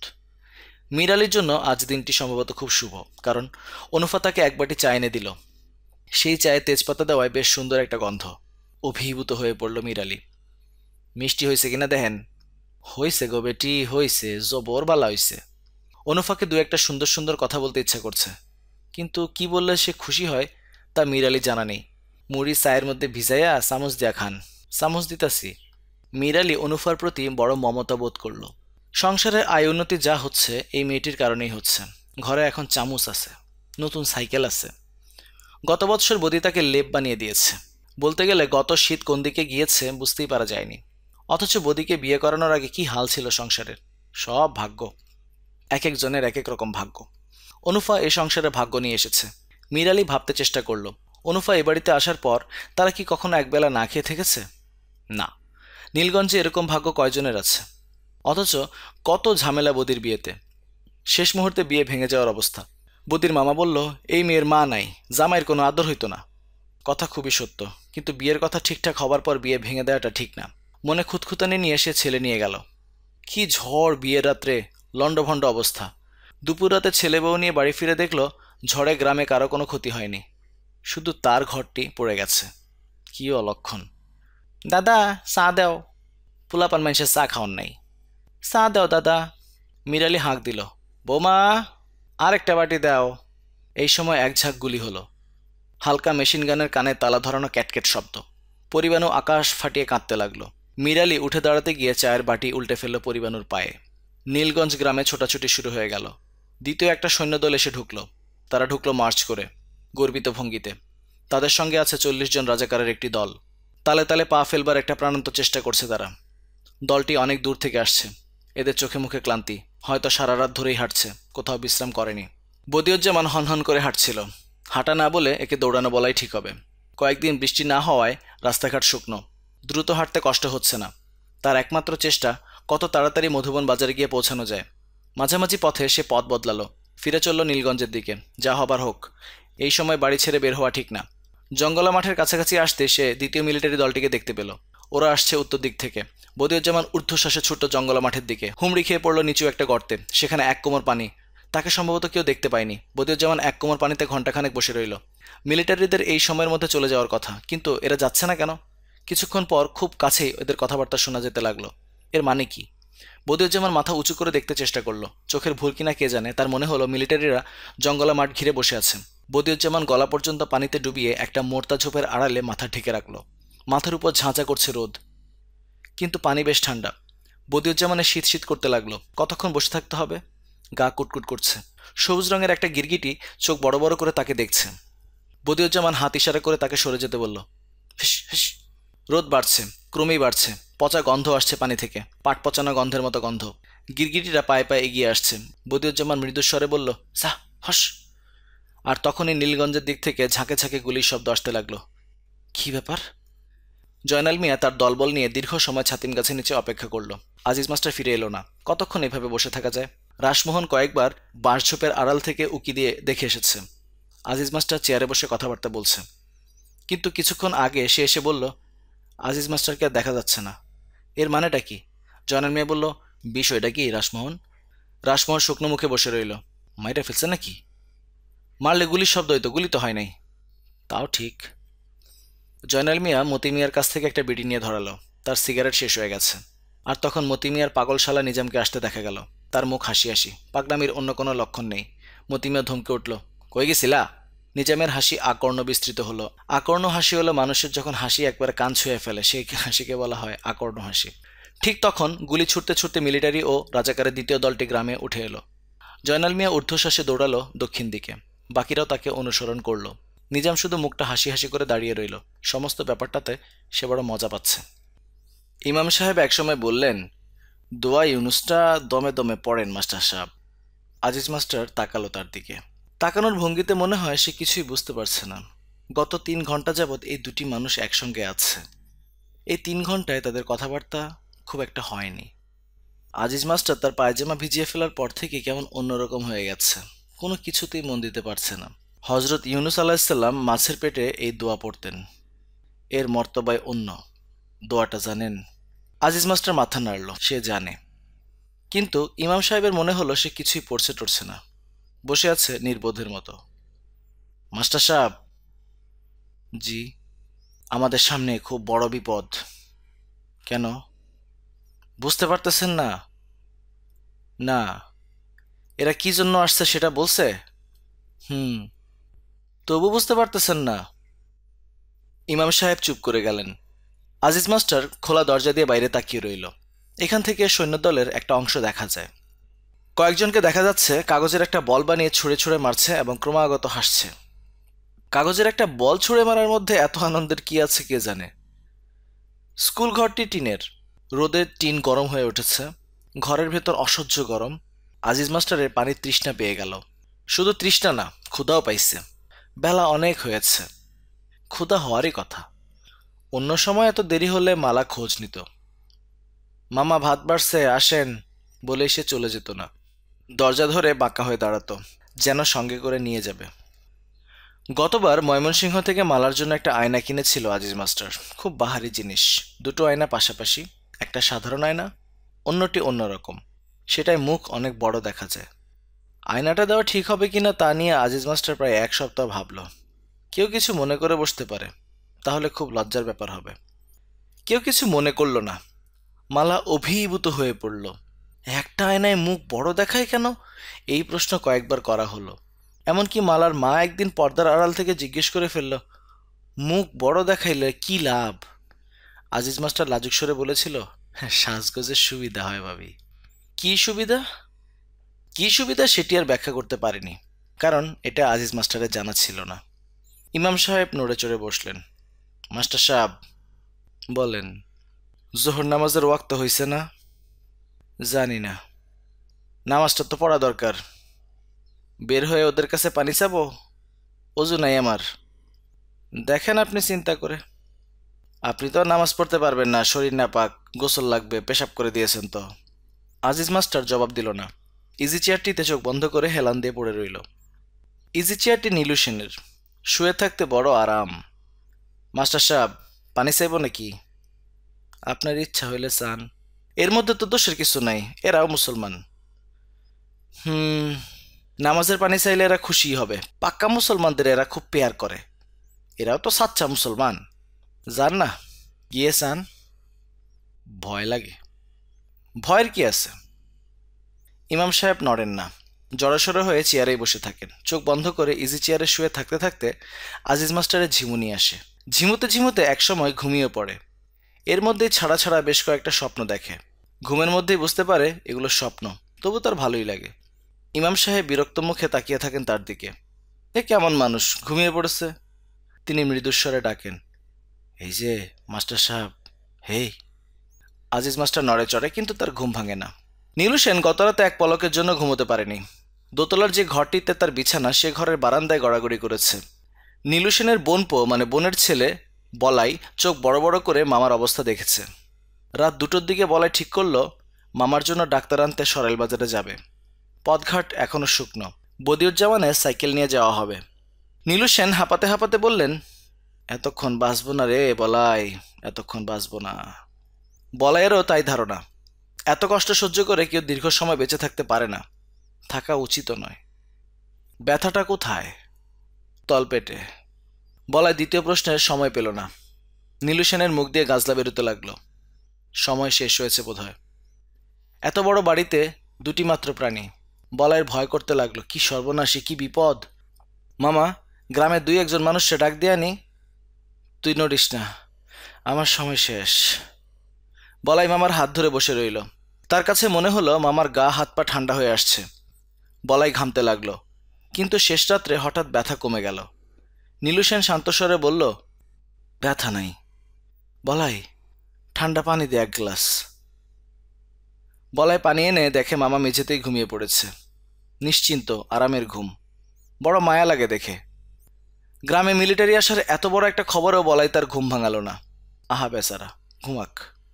নীলু সেনের ঘুম ভাঙালো মিলিটারিরা। ডাকাডাকি আর হইচই শুনে নীলু সেন দোতলার জানালা দিয়ে মুখ বের করল। কি ব্যাপার? নীল শার্ট পরা একটি লোক বলল, আপনার নাম কি নীলু? নীলু সেন। যে আজ্ঞে। আপনার বাড়িতে আর কে আছে? আমার বোনের ছেলে বলাই। আপনারা কে? বলাইকে নিয়ে নিচে নেমে আসেন। নীলু সেন বলাইকে কোথাও খুঁজে পেলেন না। গায়ে একটা পাতলা সজনি চড়িয়ে নিচে নেমে এলেন। সজনি এক ধরনের কাপড়। ভারী দরজা খুলতে সময় লাগলো। বাইরে থেকে অসহিষ্ণু কণ্ঠে কে যেন বলল, এত সময় লাগতেছে কেন? নীলু সেন কিছুই বুঝতে পারছে না। তার ঘুমের ঘোরও বোধহয় ভালো মতো কাটেনি। সে দরজা খুলে বিনীত ভঙ্গিতে বলল, আদাব। তার কথা শেষ হবার আগে 4-5টা গুলির শব্দ হলো। নীলু সেন কাত হয়ে পড়ে গেলেন দরজার পাশে। কোনো চিৎকার না, নিঃশব্দ মৃত্যু। নীল শার্ট পরা লোকটি ডাকল, বালাই, বালাই। বদিউজ্জামান মাথা নিচু করে কয়েক ঢোক পানি খেল। তৃষ্ণায় বুক ফেটে যাচ্ছে। তার মনে হলো পায়ে আর কোনো বোধশক্তি নেই, মাথা কেমন যেন করছে। গিরগিটিটি তাকিয়ে আছে তার দিকে। এর চোখ দুটি মানুষের মতো, মনে হয় হাসছে। বুড়ো মানুষের মতো মাথা ঝুঁকিয়ে ঝুঁকিয়ে হাসা। সে হাতের ইশারা করে গিরগিটিটাকে বিদায় করতে চাইল, কিন্তু সে যাচ্ছে না, তাকিয়ে আছে। আচ্ছা, মিলিটারিদের সম্পর্কে যেসব গল্প শোনা যায় সেগুলো কি সত্যি? শুধু শুধু এরা মানুষ মারবে কেন? এরা নাকি নতুন কোনো জায়গায় গেলেই প্রথম ধাক্কায় 40-50 জন মানুষ মেরে ফেলে ভয় দেখাবার জন্য। এটা একটা কথা হলো? সব গুজব। এরাও তো আল্লাহর বান্দা, মিলিটারিও মানুষ, রক্ত একটু গরম, এই আর কি। এটা তো দোষের কিছু না, পোশাকটাই এরকম, গায়ে দিলে রক্ত গরম হয়ে যায়। বদিউজ্জামান খুক খুক করে দুবার কাশল। নিজের কাশির শব্দে নিজেই চমকে উঠল। কেমন বেকুবের মতো কাণ্ড করছে। নির্জন জায়গা, অল্প শব্দ হলেই অনেক দূর থেকে শোনা যায়। আবার কাশি আসতেছে। বদিউজ্জামান কাশি সামলাবার চেষ্টা করতে গিয়ে ঘড় ঘড় ঘড় ঘড় একটা শব্দ করল। গিরগিটিটা ভয় পেয়ে চলে যাচ্ছে। না, যাচ্ছে না, আবার দাঁড়িয়ে পড়েছে। পানি খেতে এসেছে বোধহয়। তাকে দেখে পানি খাবার সাহস হচ্ছে না, আবার তৃষ্ণা নিয়ে চলেও যেতে পারছে না। বদির আবার তৃষ্ণা বোধ হলো। সে মাথা নিচু করে কয়েক ঢোক পানি খেল। নীল শার্ট পরা লোকটি বলল, আপনারা দুজন আসেন আমার সঙ্গে। আজিজ মাস্টার তাকালো ইমাম সাহেবের দিকে। ইমাম সাহেব ভীতস্বরে বললেন, কোথায়? নীল শার্ট পরা লোকটির মুখ অস্বাভাবিক গম্ভীর। তাকে কোনো প্রশ্ন দ্বিতীয়বার করার সাহস হয় না। তবু ইমাম সাহেব জিজ্ঞেস করলেন, কোথায়? বিলের কাছে। কেন? মেজর সাহেব নিয়ে যেতে বলেছেন। কি জন্যে? এত কিছু জিজ্ঞেস করবার দরকার নাই, আপনারা ওঠেন, মেজর সাহেব অপেক্ষা করছেন। বড় ভয় লাগতেছে ভাই। ভয়ের কিছু নাই, আসেন। আজিজ মাস্টার একটি কথাও বলল না, নিঃশব্দে বেরিয়ে এলো। সবার শেষে বেরোলেন ইমাম সাহেব। তিনি খুঁড়িয়ে হাঁটছিলেন। স্কুল ঘরের বারান্দায় কেউ নেই। ধুধু করছে চারদিক। বসে থাকা সেপাইরা কখন গিয়েছে, কোথায় গিয়েছে কে জানে। ঘরের ভেতরে বসে কিছুই বোঝা যায়নি। হয়তো কোনো পাহারা টাহারা ছিল না, ইচ্ছে করলে পালিয়ে যাওয়া যেত। ইমাম সাহেব অবাক হয়ে বললেন, এরা সব কোথায় গেল? নীল শার্ট পরা লোকটি বলল, বেশি কথা বলবেন না। আপনারা মৌলভী মুসল্লিরা বেশি কথা বলেন আর ঝামেলার সৃষ্টি করেন, কথা কম বলবেন। জি আচ্ছা। ইউনিয়ন বোর্ডের সড়ক পর্যন্ত তারা এগোলো নিঃশব্দে। জুম্মা ঘরের পাশে 8-9 জন সিপাহীর একটা দল দাঁড়িয়ে আছে। তারা তাকিয়ে আছে তীক্ষ্ণ দৃষ্টিতে। ইমাম সাহেবের ঘন ঘন নিঃশ্বাস পড়তে লাগলো। তিনি নীল শার্ট পরা লোকটির দিকে তাকিয়ে নরম গলায় বললেন, ভাই, আপনার নাম কি? রফিক। রফিক সাহেব, আমার জোহরের নামাজ কাজা হয়ে গেছে, পানির অভাবে অজু করতে পারি নাই। রফিক তার কোনো জবাব দিল না। আগে আগে হাঁটতে লাগলো। কোথাও কোনো মানুষজন নেই। গ্রামের সবাই কি ঘরের দরজা বন্ধ করে বসে আছে নাকি? ইমাম সাহেব বললেন, ভাই, আপনার দেশ কোথায়? বাড়ি কোন জেলায়? বাড়ি দিয়ে কি করবেন? না, এমনি জিজ্ঞেস করলাম। আমার দেশ কুমিল্লা, নবীনগর। ভালো, সামনের মাসে ইনশাল্লাহ দেশে যাব, বহুত দিন যাই না। রফিক কিছুই বলল না। সে হাঁটছে মাথা নিচু করে, এমনভাবে হাঁটতেছে যেন পথঘাট ভালো চেনা। কিন্তু এই লোকটি এই গ্রামে আগে কখনো আসেনি। আজিজ মাস্টার বলল, মেজর সাহেব কেন ডেকেছেন আপনি জানেন? জানি। জানলে আমাদের বলেন। রফিক নিষ্পৃহ স্বরে বলল, একটা অপরাধীর বিচার হবে। ওর নাম মনা। সে খুন করেছে। সেই খুন নিয়ে কোনো থানা পুলিশ হয়নি। এক বুড়ি নালিশ করেছে মেজর সাহেবের কাছে। ওই বুড়ির নাম চিত্রা বুড়ি। ইমাম সাহেব বললেন, চিত্রা বুড়ি? খুব বজ্জাত। মসজিদের একটা বদনা চুরি করেছে। বদনা চুরি করুক আর না করুক, মেজর সাহেব তার কথা শুনে খুব রাগ করেছেন। মনাকে ধরা হয়েছে, কঠিন শাস্তি হবে। আজিজ মাস্টার ক্ষীণস্বরে বললেন, কি শাস্তি? মিলিটারিদের তো জেল হাজত নাই যে জেলে ঢুকিয়ে দেবে। ওদের শাস্তি একটাই, ছোট অপরাধের জন্য যেই শাস্তি, বড় অপরাধের জন্য সেই শাস্তি। কি সেটা? বুঝতেই তো পারতেছেন, আবার জিজ্ঞেস করতেছেন কেন? ইমাম সাহেব শুকনো গলায় বললেন, আমরা গিয়ে কি করব? আপনারা শাস্তি দেখবেন। শাস্তি দেখব? হ্যাঁ, এর দরকার আছে। কি দরকার? মেজর সাহেবের ধারণা এটা দেখার পর আপনারা তার কথা শুনবেন, কোনো কিছু জিজ্ঞেস করলে সোজাসুজি জবাব দিবেন। ও, শুনেন ইমাম সাহেব, আপনি কথা একটু বেশি বলেন, কথা বেশি বলে একবার মার খেয়েছেন। কথা খুব কম বলবেন। জি আচ্ছা। নিজে থেকে কোনো কথা বলবেন না, এখন সময় খারাপ। জি, তা ঠিক। ইমাম সাহেব চুপ করে গেলেন। মীর আলী বাড়ির উঠানে বসেছিল। আজ বাড়িতে রান্না হয়নি। খিদের যন্ত্রণায় সে অস্থির হয়ে পড়ল। এই বয়সে খিদে সহ্য হয় না। অনুফাকে কয়েকবার ভাতের কথা বলা হয়েছে, কিন্তু অনুফা কিছুই করছে না। সে ভয়ে অস্থির হয়ে আছে। ভাত রান্নায় তার মন নেই। ভয় মীর আলীরও লাগছে, কিন্তু খিদের কষ্ট বড় কষ্ট। আজিজ মাস্টাররা তার বাড়ির সামনে দিয়ে যাবার সময় সে এক থালা মুড়ি নিয়ে বসেছিল। এই বয়সে মুড়ি চিবোতে কষ্ট হয়, তবু চিবোতে হয়।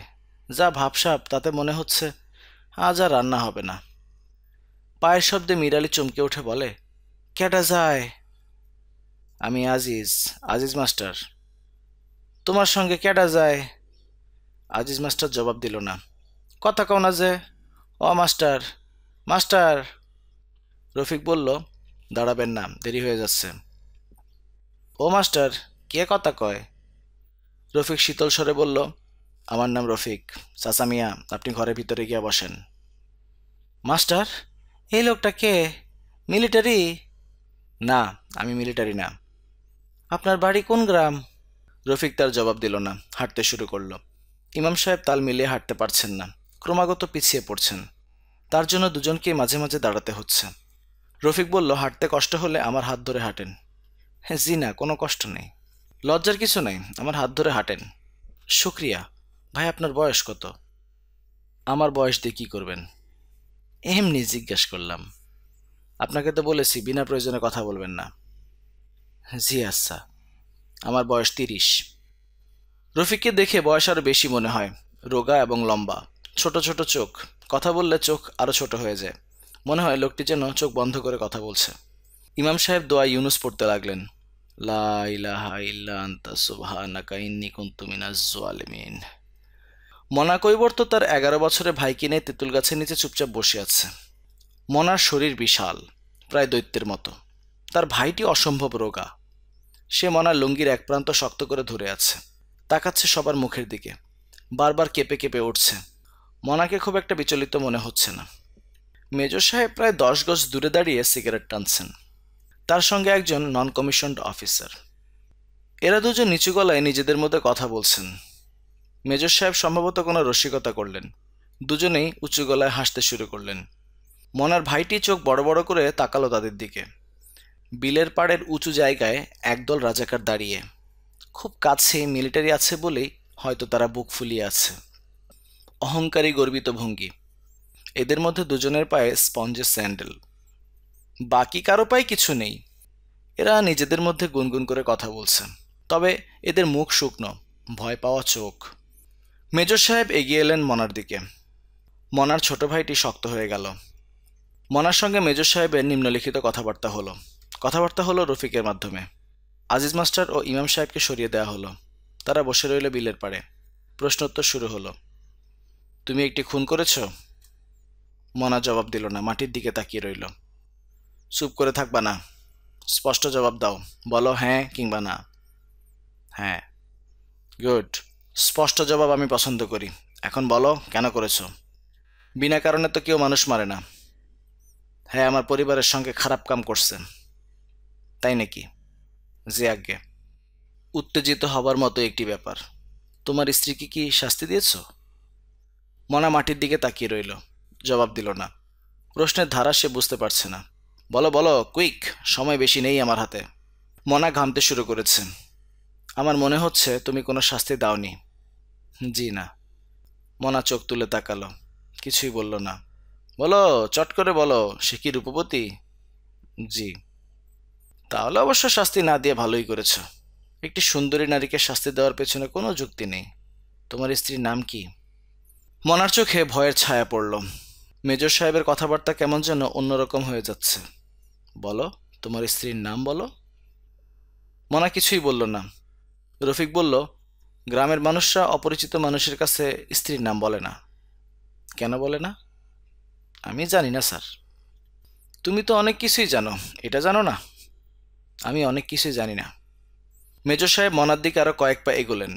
আঙুল দিয়ে ইশারা করে বললেন, এই ছেলেটি কি হয় তোমার? এ আমার ছোট ভাই। ওর নাম কি? বীরু। মেজর সাহেব তাকালেন বীরুর দিকে। বীরু কুঁকড়ে গেল। মেজর সাহেব শান্ত স্বরে বললেন, বীরু, তুমি লুঙ্গি ধরে টানাটানি করছো কেন? লুঙ্গি ছেড়ে দাও। বীরু লুঙ্গি ছেড়ে দিল না, আরো ঘেঁষে গেল ভাইয়ের দিকে। তার চোখে মুখে ভয়ের ছায়া পড়েছে। শিশুরা অনেক কিছু আগেই বুঝতে পারে, সেও হয়তো পারছে। মনা। জি। তুমি বড় একটা অন্যায় করেছ। কিছুক্ষণের মধ্যেই তার শাস্তি হবে। তোমার কি কিছু বলার আছে? মনা তাকিয়ে রইল, তার চোখে পলক পড়ছে না। মেজর সাহেব সিগারেট ধরালেন। অস্থির ভঙ্গিতে দৃঢ়স্বরে বললেন, এই দুজনকে পানিতে দাঁড় করিয়ে দাও। রফিক ইংরেজিতে বলল, এই বাচ্চাটিকেও? হ্যাঁ। স্যার, এর কি কোনো প্রয়োজন আছে? প্রয়োজন আছে, এর প্রয়োজন আছে। আমি নিষ্ঠুরতার একটা নমুনা দেখাতে চাই। স্যার, তার কোনো প্রয়োজন নেই। প্রয়োজন আছে। আজ এই ঘটনাটি ঘটবার পর মিলিটারির নাম শুনলে ওরা কাপড় নষ্ট করে দেবে। গর্ভবতী মেয়েদের গর্ভপাত হয়ে যাবে। তাতে কি লাভ স্যার? লাভ লোকসান আমার দেখার কথা, তোমার না। আমার সঙ্গে তর্ক করবে না। রফিক চুপ করে গেল। মেজর সাহেব তীক্ষ্ণস্বরে বললেন, এসব কথা পরবর্তী সময় কেউ মনে রাখবে না। অত্যাচারী রাজারা ইতিহাসে বীরশ্রেষ্ঠ হিসেবে সম্মানিত হয়। আলেকজান্ডারের নৃশংসতার কথা কি কেউ জানে? সবাই জানে আলেকজান্ডার দি গ্রেট। রফিক কিছুই বলল না। মেজর সাহেব সহজ সুরে বললেন, যা করতে বলা হয়েছে করো। আর শোনো, ওই ইমাম এবং ওই মাস্টার, ওদের দুজনকে খুব কাছাকাছি কোথাও বসিয়ে দাও। আমি চাই যাতে ওরা খুব ভালোভাবে দৃশ্যটা দেখে। ঠিক আছে স্যার। বাই দ্য ওয়ে, আমি দেখলাম ওই ইমাম তোমার হাত ধরে ধরে আসছে। কি ব্যাপার?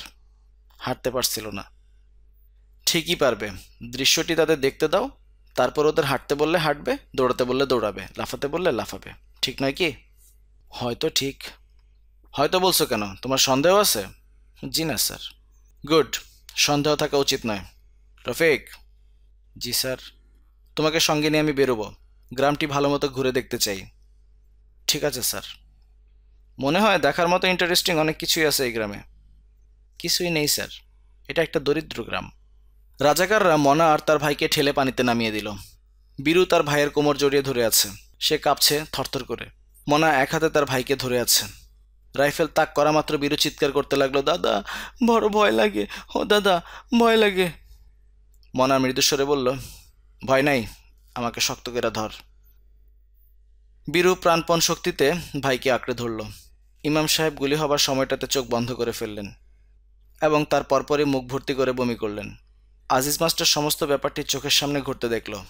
এক পলকের জন্যেও দৃষ্টি ফিরিয়ে নিল না। আলো কমে গেছে। আকাশে মেঘ জমতে শুরু করেছে। মেজর সাহেব আকাশের দিকে তাকিয়ে বললেন, কি রফিক, বৃষ্টি হবে? হতে পারে, এটা ঝড় বৃষ্টির সময়। তোমার দেশের এই ঝড় বৃষ্টিটা ভালোই লাগে। রফিক মৃদুস্বরে বলল, তোমার দেশ বললেন কেন? মেজর সাহেব তীক্ষ্ণ দৃষ্টিতে তাকালেন। কিছু একটা বলতে গিয়েও বললেন না। কোথাও কোনো শব্দ নেই, যেন গ্রামে কোনো জনমানুষ নেই। মেজর সাহেব হালকা গলায় বললেন, মানুষকে ভয় পাইয়ে দেবার একটা আলাদা আনন্দ আছে, আছে না? রফিক জবাব দিল না। মেজর সাহেব বললেন, মানুষের ইনস্টিংক্টের মধ্যে এটা আছে। ইনস্টিংক্ট মানে হচ্ছে সহজাত প্রবৃত্তি, মানুষের স্বাভাবিক অনুভূতি, অন্যকে পায়ের নিচে রাখার আকাঙ্ক্ষা। তোমার নাই? না।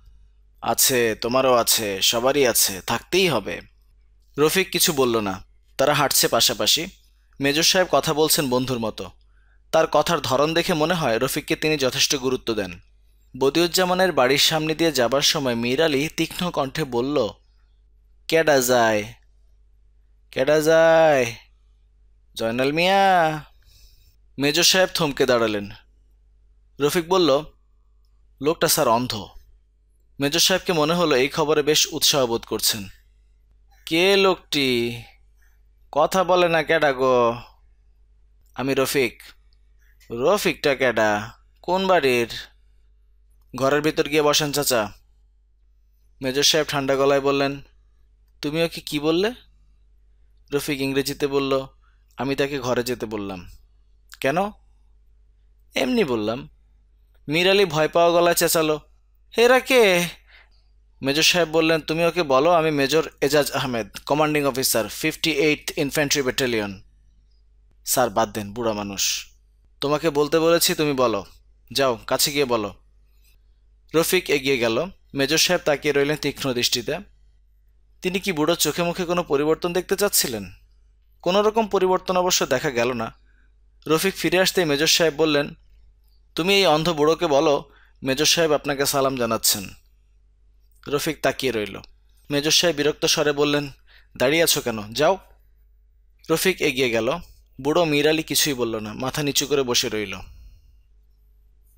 আকাশে মেঘ জমছে, প্রচুর মেঘ, কালবৈশাখী হবে নিশ্চয়ই। তারা হাঁটছে নিঃশব্দে। রফিক একটি সিগারেট ধরিয়েছে। মেজর সাহেব তাকে মাঝে মাঝে লক্ষ্য করছেন। রফিক। জি স্যার। তুমি তো জানতে চাইলে না আমি ওকে সালাম জানালাম কেন? জানতে চাও না? রফিক কিছু বলল না। রেশোবা গ্রামে আমার যে বৃদ্ধ বাবা আছেন তিনি অন্ধ। তিনিও বাড়ির উঠোনে এই বুড়োটির মতো বসে থাকেন। পায়ের শব্দ পেলে এই বুড়োটির মতোই বলেন, ইয়ে কন। পৃথিবীর সব জায়গার মানুষই আসলে একরকম। কথাটি কি তুমি বিশেষ কোনো কারণে বললে? না, বিশেষ কোনো কারণে বলিনি। রফিক, আমরা একটা যুদ্ধের মধ্যে জড়িয়ে পড়েছি। সার্ভাইভালের প্রশ্ন, টিকে থাকতে হবে। এই সময় অন্যায় কিছু হবেই। উল্টোটা যদি হতো, ধরো বাঙালি সৈন্য আমাদের গ্রামে ঠিক আমাদের মতো অবস্থায় আছে, তখন তারা কি করতো বলো? কি করতো তারা? যে অন্যায় আমরা করছি তারা কি সেগুলো করতো না? না। না? কি বলছো তুমি? যুক্তি দিয়ে কথা বলো। রাগ, ঘৃণা, হিংসা আমাদের মধ্যে আছে, তোমাদের মধ্যেও আছে। রফিক হঠাৎ দাঁড়িয়ে পড়ল। হাত ইশারা করে বলল, এরা ডেড বডিটা এখনো সরায়নি। মেজর সাহেব দেখলেন দরজার পাশে বুড়ো মতো একটা লোক কাত হয়ে পড়ে আছে। নীল রঙের বড় বড় মাছি ভনভন করে উঠছে চারদিকে। স্যার, এই লোকটির নাম নীল সেন।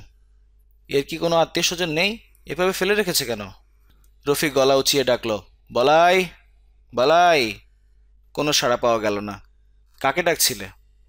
বলাইকে। ওর ছেলে কিংবা এরকম কিছু একটা হয়। এরা দুজন এই বাড়িতে থাকে। এত বড় একটা বাড়িতে দুটি মাত্র প্রাণী থাকে? এখন থাকে একটি। রফিক। জি স্যার। আমার মনে হয় তুমি সূক্ষ্মভাবে আমাকে কিছু বলবার চেষ্টা করছো। স্যার, আমি কিছুই বলবার চেষ্টা করছি না। এখন যা বলার তা আপনি বলবেন, আমি শুধু শুনব। এর মানে কি? কোনো মানে নাই স্যার। আপনি এত মানে খুঁজতেছেন কেন? দুজন আবার হাঁটতে শুরু করলো। কালী মন্দিরের সামনে মেজর সাহেব থামলেন। কালীমূর্তি তিনি এর আগে দেখেননি। একটি মাত্র দরজা খোলা, পরিষ্কার কিছু দেখা যাচ্ছে না। মেজর সাহেব ঘরের ভেতর ঢুকে দেখতে চাইলেন। রফিক বলল, স্যার, ঝড় হবার সম্ভাবনা, আমাদের তাড়াতাড়ি ফেরা উচিত। ফিরব, তোমাদের কালীমূর্তি দেখেই যাই। তোমাদের বলা ঠিক নয় স্যার, আমি মুসলমান। তোমরা মাত্র 25 ভাগ মুসলমান, বাকি 75 ভাগ হিন্দু। তুমি মন্দিরে ঢুকে মূর্তিকে প্রণাম করলেও আমি কিছুমাত্র অবাক হব না। রফিক কোনো জবাব দিল না। মেজর সাহেব দীর্ঘ সময় ধরে আগ্রহ নিয়ে মূর্তি দেখলেন। হাসি মুখে বললেন, চারটি হাতে এই মহিলাটিকে মাকড়সার মতো লাগছে, লাগছে না? আমার কাছে লাগতেছে না। আমরা ছোটবেলা থেকে এই মূর্তিগুলো এরকম দেখে আসতেছি। আমার কাছে এটাকেই স্বাভাবিক মনে হয়। মেজর সাহেব একটা সিগারেট ধরালেন, তারপর অত্যন্ত ঠান্ডা গলায় বললেন, রফিক। জি স্যার। এই মূর্তিটির পেছনে কেউ একজন লুকিয়ে আছে। রফিক চুপ করে রইল। তুমি সেটা আমার আগেই বুঝতে পেরেছ, পারোনি? রফিক জবাব দিল না। বুঝতে পেরেও আমাকে কিছু বলনি। রফিক ক্লান্ত স্বরে ডাকল, বলাই। মূর্তির পেছনে কিছু একটা নড়ে চড়ে উঠল। তুমি কি করে বুঝলে ও বলাই? আমি অনুমান করছি। মন্দিরে আশ্রয় নিয়েছে তাই অনুমান করছি। বলাই নাও হতে পারে, হয়তো অন্য কেউ, হয়তো কানাই। মন্দিরে আশ্রয় নিয়ে সে কি ভাবতেছে মা কালী ওকে রক্ষা করবে? ভাবাই তো স্বাভাবিক। অনেক মুসলমান এরকম অবস্থায় মসজিদে আশ্রয় নেয়, ভাবে আল্লাহ তাদের রক্ষা করবেন। মেজর সাহেবের দৃষ্টি তীক্ষ্ণ হলো। রফিক নির্বিকার ভঙ্গিতে বলল, অনেক জায়গায় মসজিদ থেকে টেনে বের করে ওদের মারা হয়েছে, আল্লাহ তাদের রক্ষা করতে পারেননি। তুমি কি বলতে চাচ্ছ? আপনি যদি বলাইকে মারতে চান, কালীমূর্তি ওকে রক্ষা করতে পারবে না, এটাই বলতে চাচ্ছি, এর বেশি কিছু না। ওকে বের হয়ে আসতে বলো। রফিক ডাকলো, বলাই, বলাই। বলাই জবাব দিল না। একটা মৃদু ফোঁপানির শব্দ শোনা গেল। প্রায় সঙ্গে সঙ্গেই ঝড় শুরু হলো, প্রচণ্ড ঝড়। মেজর সাহেব মন্দিরের ভেতর থেকে বারান্দায় এসে দাঁড়ালেন। হুম হুম শব্দ উঠছে। দেখতে দেখতে আবহাওয়া রুদ্রমূর্তি ধারণ করল। মন্দিরের কাছের বাঁশঝাড়ে ভয় ধরানো শব্দ হতে লাগলো। রফিক এসে দাঁড়ালো মেজর সাহেবের পাশে। মেজর সাহেব মুগ্ধ কণ্ঠে বললেন, বিউটিফুল। কালীমূর্তির পেছনে উবু হয়ে বসে থাকা বলাইয়ের কথা তার মনে রইল না। ঝড়ের সঙ্গে সঙ্গে ফোঁটা ফোঁটা বৃষ্টি পড়তে শুরু করেছে। মেজর সাহেব দ্বিতীয়বার বললেন, বিউটিফুল। সামনে খোলা মাঠ, অনেক দূর পর্যন্ত দেখা যাচ্ছে। মাঠে ধুলি ও শুকনো পাতায় ঘূর্ণির মতো উঠেছে। এর মধ্যে খালি গায়ে একজনকে ছুটে যেতে দেখা গেল। তার ভাব দেখে মনে হচ্ছে সে মহা উল্লসিত। মেজর সাহেব বললেন, লোকটিকে দেখতে পাচ্ছ? রফিক নিস্পৃহ স্বরে বলল, ও নিজাম, পাগল। আমাদের সব গ্রামে একটা করে পাগল থাকে। এই গ্রামের সবাইকে কি তুমি এর মধ্যে চিনে ফেলেছ? না, কয়েকজনকে চিনি, সবাইকে না। ওই পাগলটা কি জঙ্গলা মাঠের দিকে যাচ্ছে না? মনে হয় যাচ্ছে। পাগলরা বন জঙ্গল খুব পছন্দ করে। মানুষের চেয়ে গাছকে তারা বড় বন্ধু মনে করে। রফিক। জি স্যার। তোমার পড়াশোনা কত দূর? পাস কোর্সে বিএ পাশ করেছি। মাঝে মাঝে তুমি ফিলোসফারদের মতো কথা বলো। পরিবেশের জন্য এরকম মনে হয়। বিশেষ বিশেষ পরিবেশে সাধারণ কথাও খুব অসাধারণ মনে হয়। তা ঠিক। মেজর সাহেব মাঠের দিকে তাকিয়ে রইলেন। ঝড়ের চাপ ক্রমেই বাড়ছে। মন্দিরের একটা জানালা খুলে গিয়েছে। খটখট শব্দে কানে তালা লেগে যাবার জোগাড়। রফিক বলল, স্যার কি ভেতরে গিয়ে বসবেন? না। পাগলা নিজাম সত্যি সত্যি কি বনের ভিতর ঢুকেছে? মেজর সাহেব তাকিয়ে আছেন তীক্ষ্ণ দৃষ্টিতে। তাকে অত্যন্ত চিন্তিত মনে হচ্ছে। কপালে ভাঁজ পড়েছে। রফিক। জি sir. George Bernard Shaw military officer সম্পর্কে কি বলেছেন জানো? জানি না স্যার। তিনি বলেছেন 10 জন মিলিটারি অফিসারের মধ্যে 9 জনই হয় বোকা, বাকি একজন রাম বোকা। জর্জ বার্নার্ড শ রচনা আমাদের সিলেবাসে ছিল না। আমি তার কোনো লেখা পড়িনি। লোকটি রসিক, তবে তার কথা ঠিক নয়। মাঝে মাঝে মিলিটারি অফিসারদের মধ্যে বুদ্ধিমান লোক থাকে, যেমন আমি, ঠিক না? জি স্যার। আমার কেন জানি মনে হচ্ছে তুমি যাকে পাগল বলছো সে পাগল নয়, সে জঙ্গলে মাঠে যাচ্ছে খবর দিতে। নিজাম আলী পাগল, ওর সঙ্গে আমার কথা হয়েছে। কি কথা হয়েছে? পাগলদের সঙ্গে যেরকম কথা হয় সেরকম, বিশেষ কিছু না। বুঝলে কি করে ও পাগল? ও মিলিটারি আসায় অত্যন্ত খুশি হয়েছে, এরপর থেকেই বুঝেছি। তুমি বলতে চাও মিলিটারি আসাটা কোনো আনন্দের ব্যাপার নয়? জি না স্যার। মেজর সাহেব ভ্রু কুঞ্চিত করে দূরের বনের দিকে তাকালেন। তারপর বললেন, চলো যাই। কোথায়? স্কুলে ফিরে যাই। এই ঝড়ের মধ্যে? হ্যাঁ। মেজর সাহেব মন্দিরের চাতাল থেকে নেমে পড়লেন। ঝড়ে উড়িয়ে নিতে চাচ্ছেন, কিন্তু তিনি হাঁটছেন স্বাভাবিকভাবেই। সাপের শীষের মতো শীষ দিচ্ছে বাতাস। জুম্মা ঘরের কাছাকাছি আসতেই মুষলধারে বৃষ্টি শুরু হলো। মেজর এজাজ আহমেদ সেই বৃষ্টি গ্রাহ্যই করলেন না। নিজের মনে গুনগুন করতে লাগলেন কিংস্টন ট্রায়ের একটি গান, যার সঙ্গে বর্তমান পরিবেশ সমস্যার কোনো সম্পর্কই নেই। Pretty girls are everywhere, and when you call me, I'll be there. Major সাহেবের গলা বেশ সুন্দর।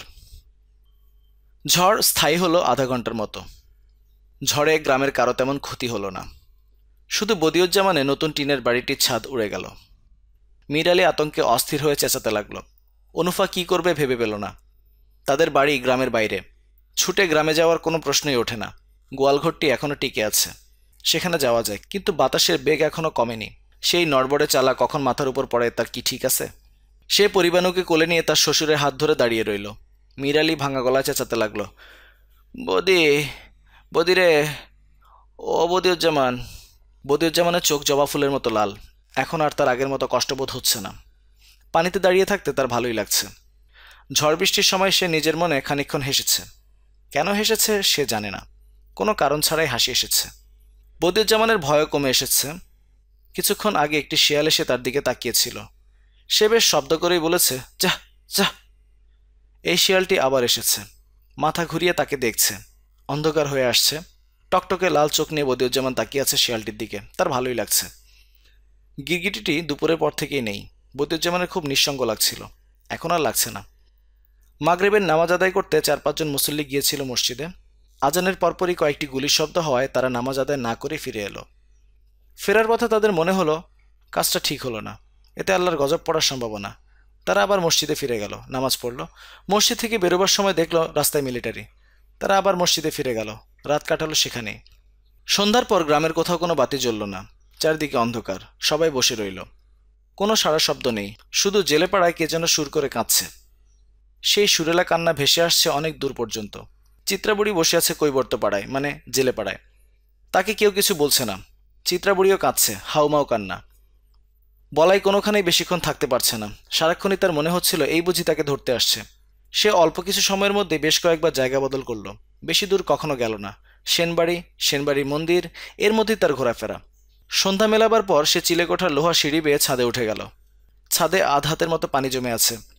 সে বসে রইল পানির মধ্যে। কিছুক্ষণ তার ভালোই কাটলো। তারপরে মনে হতে লাগলো লোহার সিঁড়িতে যেন শব্দ হচ্ছে। মিলিটারিরা উঠে আসছে, সিঁড়ি কাঁপছে। তারপর আবার সব চুপচাপ, কেউ আসেনি, মনের ভুল। বলাইয়ের নিঃশ্বাস স্বাভাবিক হয়ে এলো। আবার মনে হলো কেউ আসছে, সিঁড়ি কাঁপছে। বলাই দ্রুত নিঃশ্বাস নিতে লাগলো। ঝড়ের সময় একজন মিলিটারি সুবাদার ও 3জন রাজাকারের একটি দল ছুটতে ছুটতে সফদরুল্লাহ চালাঘরে এসে উঠেছিল। সফদরুল্লাহ বাড়িতে ছিল না। মেয়ে ছেলেদের গ্রাম থেকে দূরে সরিয়ে নেবার কোনো ব্যবস্থা করা যায় কিনা এ নিয়ে সে আলাপ করতে গিয়েছিল জয়নাল মিয়ার সঙ্গে। ওরা সফদরুল্লাহর ঘরে ঢুকে টর্চ টিপল। সেই টর্চের আলো পড়ল জড়সড় হয়ে বসে থাকা সফদরুল্লাহর স্ত্রী ও তার ছোট বোনের মুখে। ছোট বোনটির বয়স 12। মিলিটারি সুবাদার মুগ্ধ কণ্ঠে বলল, এরকম সুন্দর মেয়ে সে কাশ্মীরেই শুধু দেখেছে, বাঙালিদের মধ্যে এরকম সুন্দর দেখেনি। সে খুবই সহজ ভঙ্গিতে এগিয়ে গেল। ঝড়ের জন্য এই দুই বোনের চিৎকার কেউ শুনতে পেল না। মেয়েদের গ্রামের বাইরে পাঠিয়ে দেবার ব্যাপারে জয়নাল মিয়ার অভিমত হলো, এর কোনো দরকার নেই। হিন্দু মেয়ের কিছুটা ভয় থাকলেও থাকতে পারে, কিন্তু মুসলমান মেয়েদের কোনো ভয় নেই। জয়নাল মিয়া দৃঢ়স্বরে বললেন, মুসলমানদের শরীরে এরা হাত দেয় না। এই গ্রামে যে 3টা মানুষ মারা গেছে, এর মধ্যে মুসলমান কেউ আছে? কও তোমরা, আছে? কথা খুবই সত্যি। জয়নাল মিয়া নিচুস্বরে বলল, মুসলমানদের সঙ্গে ব্যবহারও খুব বালা। মীর আলী চাচারে মেজর সাহেব সালাম দিছে, বিশ্বাস না হইলে জিগায়াও। এই কথাটিও সত্য। তবু মতি বলল, ঘরের মেয়ে ছেলেরা বড় অস্থির হয়ে পড়ছে। জয়নাল মিয়া দৃঢ়স্বরে বলল, রাত দুপুরে এমন টানাটানি করবার কোনো দরকার নেই। যাও, তোমরা বাড়িতে গিয়ে আল্লাহ খোদার নাম নাও, ফি আমানিল্লাহ, ভয় কিচ্ছু নেই।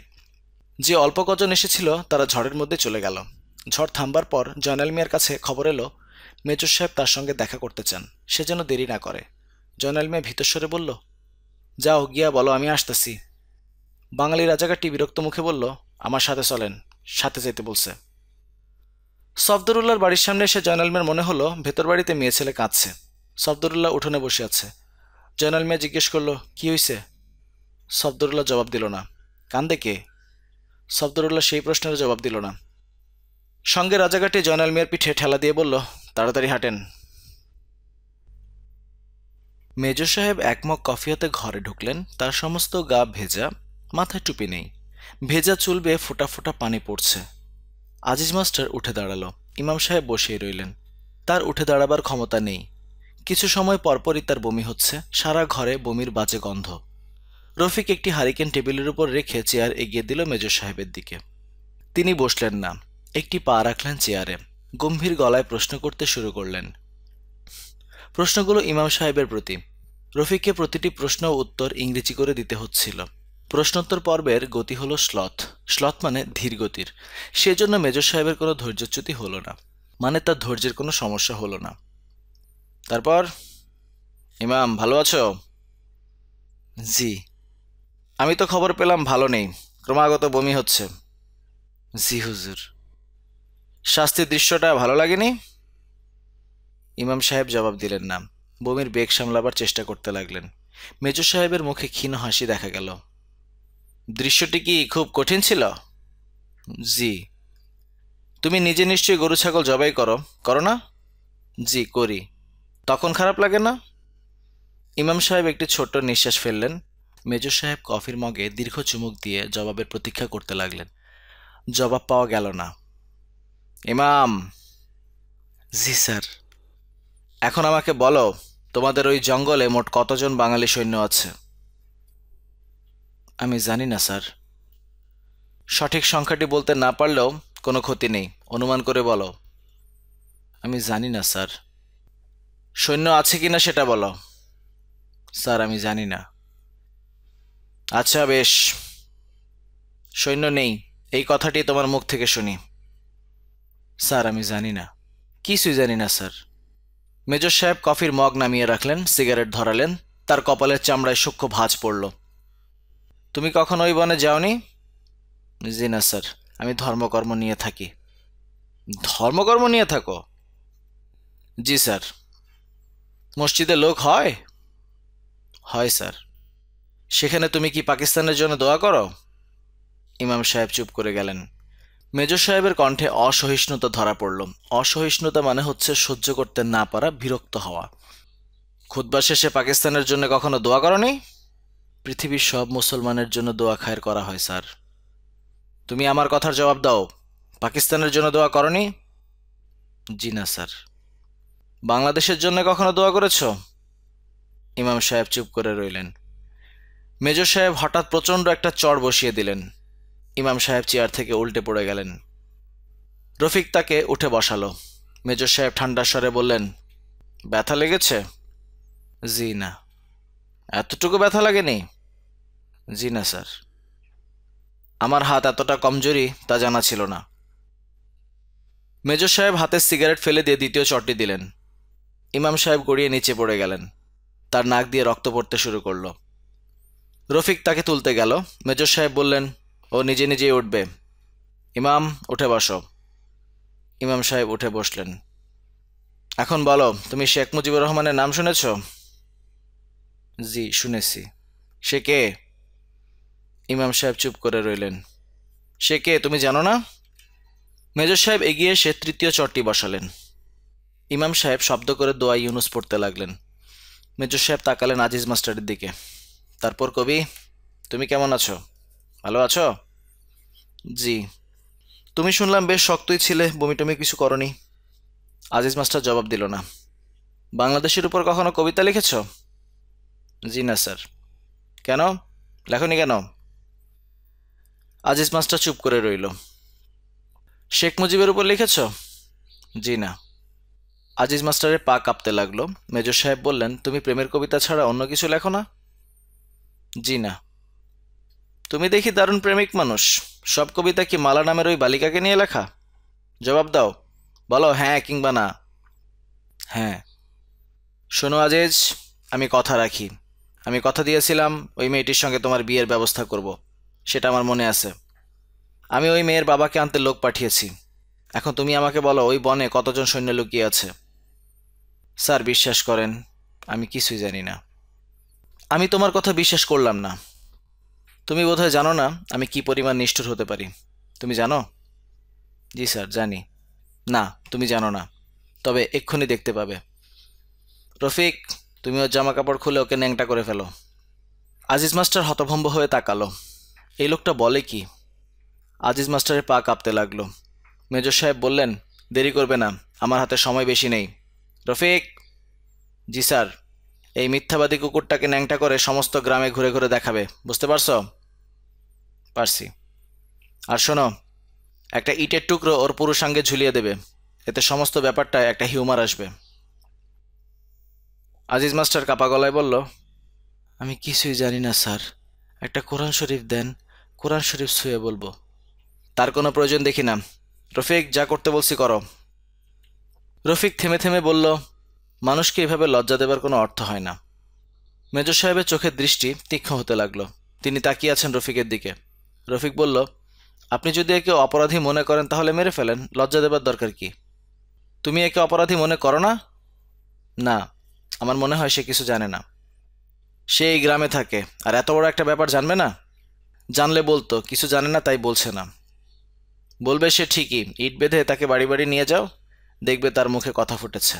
তখন সে প্রচুর কথা বলবে।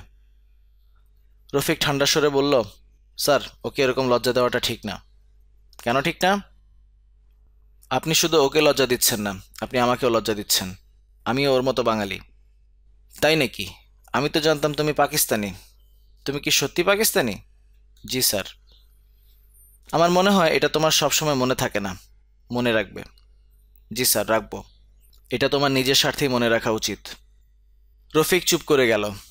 মেজর সাহেব বললেন, একটা মজার ব্যাপার কি জানো রফিক? তুমি যদি আজিজ মাস্টারকে চয়েস দাও মৃত্যু অথবা লজ্জাজনক শাস্তি, তাহলে সে লজ্জাজনক শাস্তিটাই বেছে নেবে। মহা আনন্দে পুরুষাঙ্গে ইট বেঁধে মানুষের বাড়ি বাড়ি ঘুরে বেড়াবে। জিজ্ঞেস করে দেখো। রফিক কিছু জিজ্ঞেস করল না। মেজর সাহেব কঠিন স্বরে বললেন, আজিজ, পরিষ্কার উত্তর দাও। মরতে চাও না চাও না? আমি দ্বিতীয়বার এই প্রশ্ন করব না। 30 সেকেন্ডের ভেতর জবাব চাই। বলো, মরতে চাও না চাও না? মরতে চাই না। মেজর সাহেব হাসি মুখে বললেন, বেশ, তাহলে কাপড় খুলে ফেলো। তোমাকে ঠিক 1 মিনিট সময় দেওয়া হলো তার জন্য। আজিজ মাস্টার কাপড় খুলতে শুরু করলো। রফিক, আমার কথা বিশ্বাস হলো? হলো। বাঙালিদের মান অপমান বলে কিছু নেই। একটা কুকুরেরও আত্মসম্মান থাকে, এদের তাও নেই। আমি যদি ওকে বলি যাও ওই ইমামের পশ্চাৎদেশ চেটে আসো, ও তাই করবে। পশ্চাৎদেশ মানে পেছনের অংশ। আশা করি বুঝতে পেরেছেন। রফিক মৃদুস্বরে বলল, মৃত্যুর মুখোমুখি দাঁড়ালে অনেকে এরকম করবে। তুমি করবে? জানি না, করতেও পারি। মৃত্যু একটা ভয়াবহ ব্যাপার। মৃত্যুর সামনে দাঁড়িয়ে কে কি করবে তা আগে থেকে বলা সম্ভব নয়। তাই বুঝি? জি স্যার, আপনার মতো একজন সাহসী মানুষও দেখা যাবে কাপুরুষের মতো কাণ্ড কারখানা করছে। মেজর সাহেব ঘর ছেড়ে বেরিয়ে এলেন এবং তারও মিনিটখানেক পর জয়নাল মিয়াকে সেই ঘরে ঢুকিয়ে দেওয়া হলো। আজিজ মাস্টার দু হাতে তার লজ্জা ঢাকতে চেষ্টা করল। ইমাম সাহেব বেশ স্বাভাবিক গলায় বললেন, জয়নাল মিয়া ভালো আছেন? জয়নাল কিছু একটা বলতে চেষ্টা করলো, বলতে পারল না। আজিজ মাস্টারের মতো একজন বয়স্ক মানুষ সম্পূর্ণ নগ্ন অবস্থায় দাঁড়িয়ে আছে, এটি এখনও সে বিশ্বাস করতে পারছে না। ইমাম সাহেব বললেন, বড় খারাপ সময় জয়নাল সাহেব, আল্লাহ খোদার নাম নেন। জয়নাল মিয়া আবারও কিছু বলতে চেষ্টা করলো, বলতে পারল না, কথা আটকে গেল। রফিক শান্তস্বরে বলল, জয়নাল সাহেব আপনি বসেন। স্যার যা যা জিজ্ঞেস করবেন তার সত্যি জবাব দিবেন, বুঝতেই পারছেন।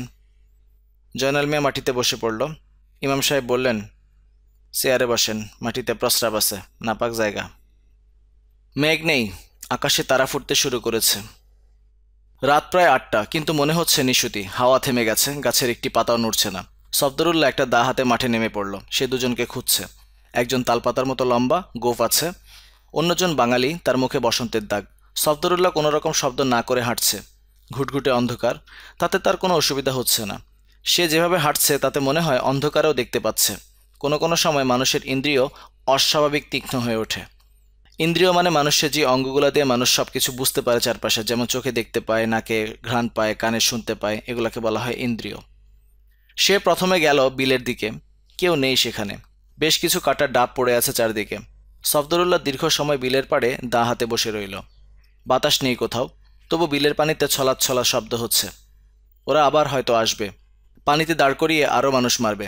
সফদরুল্লাহর মনে হলো কেউ একজন যেন এদিকে আসছে। সে শক্ত করে দাঁটি ধরে চেঁচিয়ে বলল, কেডা? আমি নিজাম। আপনি কি করেন? কিছু করি না। অন্ধকারে বয়ে আছেন কেন? সফদরুল্লাহ ফুঁপিয়ে উঠল। নিজাম বলল, সব মিলিটারি জমা হইতেছে জঙ্গলা মাঠে, দেখবেন? সফদরুল্লাহ সঙ্গে সঙ্গে উঠে দাঁড়ালো। হাতে দাও কেন? আছে, কাম আছে, দাওয়ের কাম আছে। কৈবর্তপাড়া খালি হয়ে যাচ্ছে। কৈবর্তপাড়া মানে জেলেপাড়া। এরা সরে পড়ছে নিঃশব্দে। এদের অভ্যাস আছে, অতি দ্রুত সবকিছু গুছিয়ে সরে পড়তে পারে। অন্ধকারে এরা কাজ করে। ওদের শিশুরা চোখ বড় বড় করে দেখে, হইচই করে না, কিছুই করে না। মেয়েরা জিনিসপত্র নৌকায় তুলতে থাকে, কোনো জিনিসই বাদ পড়ে না। হাঁস, মুরগি, ছাগল সবই ওঠানো হয়।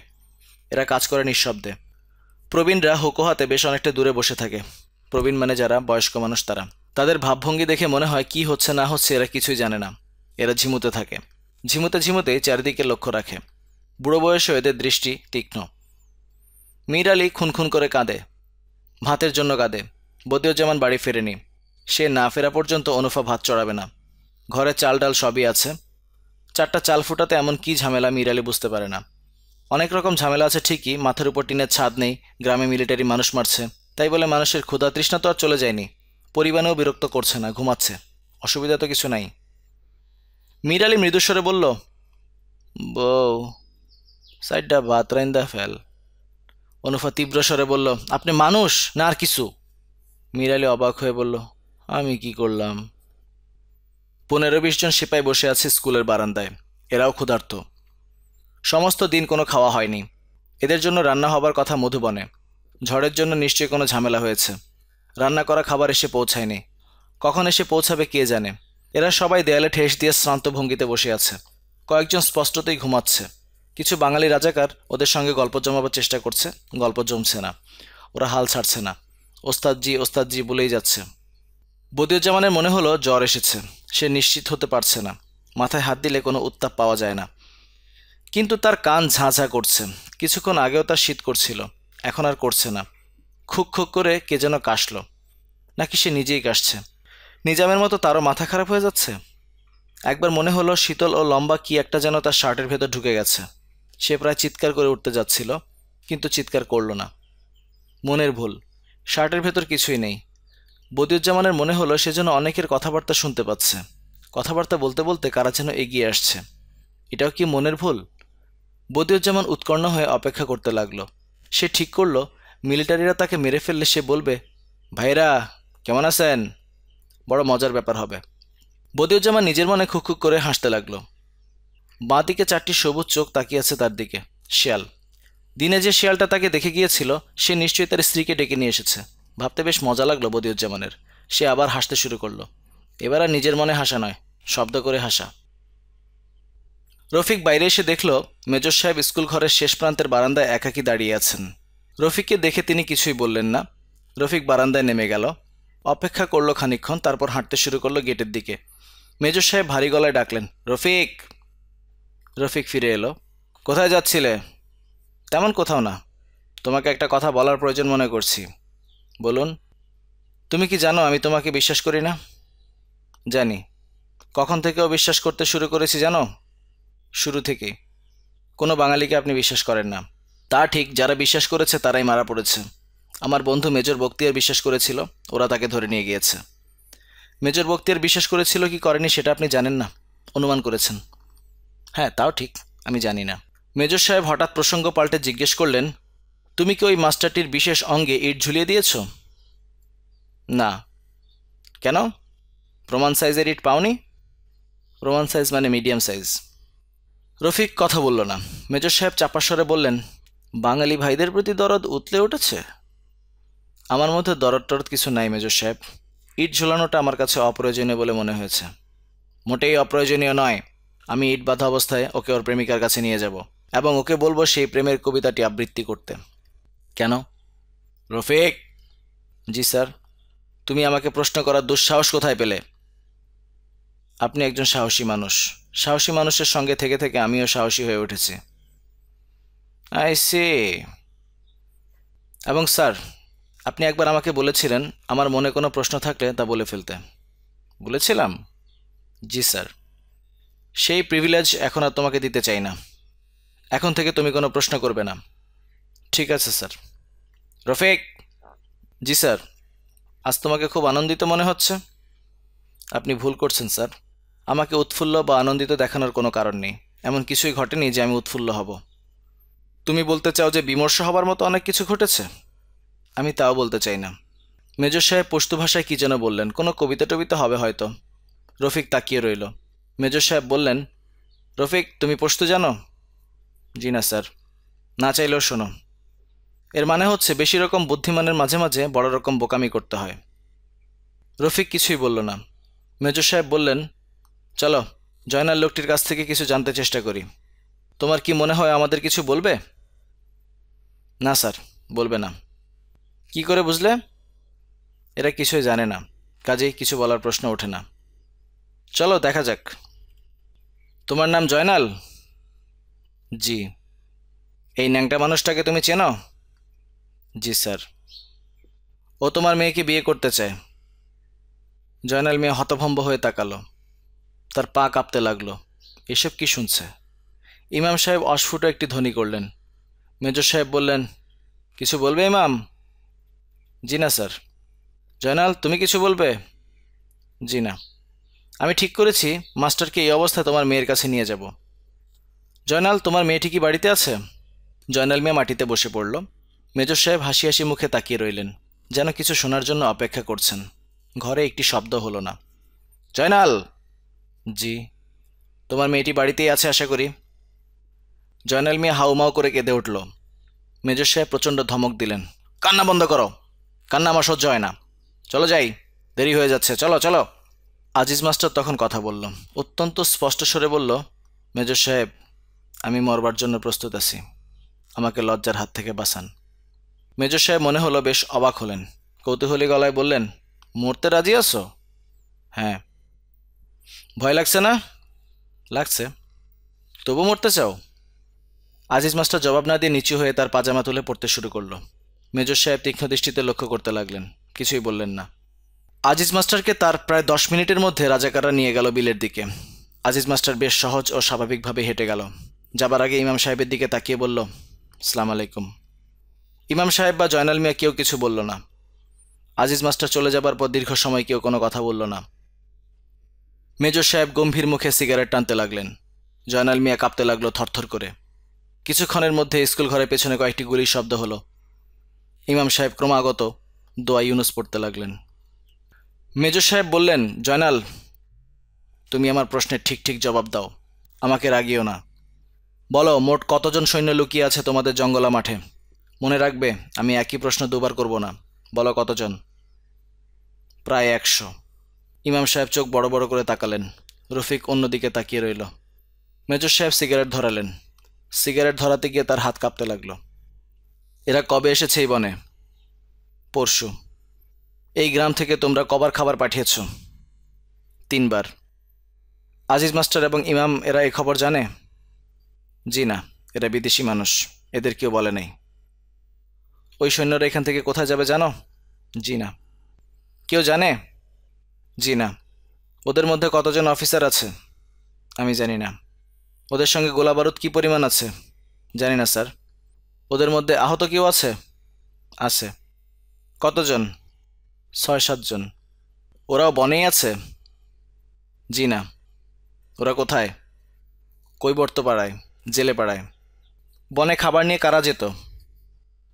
কৈবর্তরা, মানে জেলেরা। মেজর সাহেব থামলেন। জয়নাল মিয়া মাটিতে বসে হাঁপাতে লাগলো। রফিক এখনও জানালার দিকে তাকিয়ে আছে। মেজর সাহেব বললেন, ঠিক আছে, তুমি যাও। জি স্যার। তুমি যাও, তোমাকে যেতে বললাম। জয়নাল মিয়া নড়ল না, উবু হয়ে বসে রইল। মেজর সাহেব বললেন, নাকি যেতে চাও না? যেতে চাই।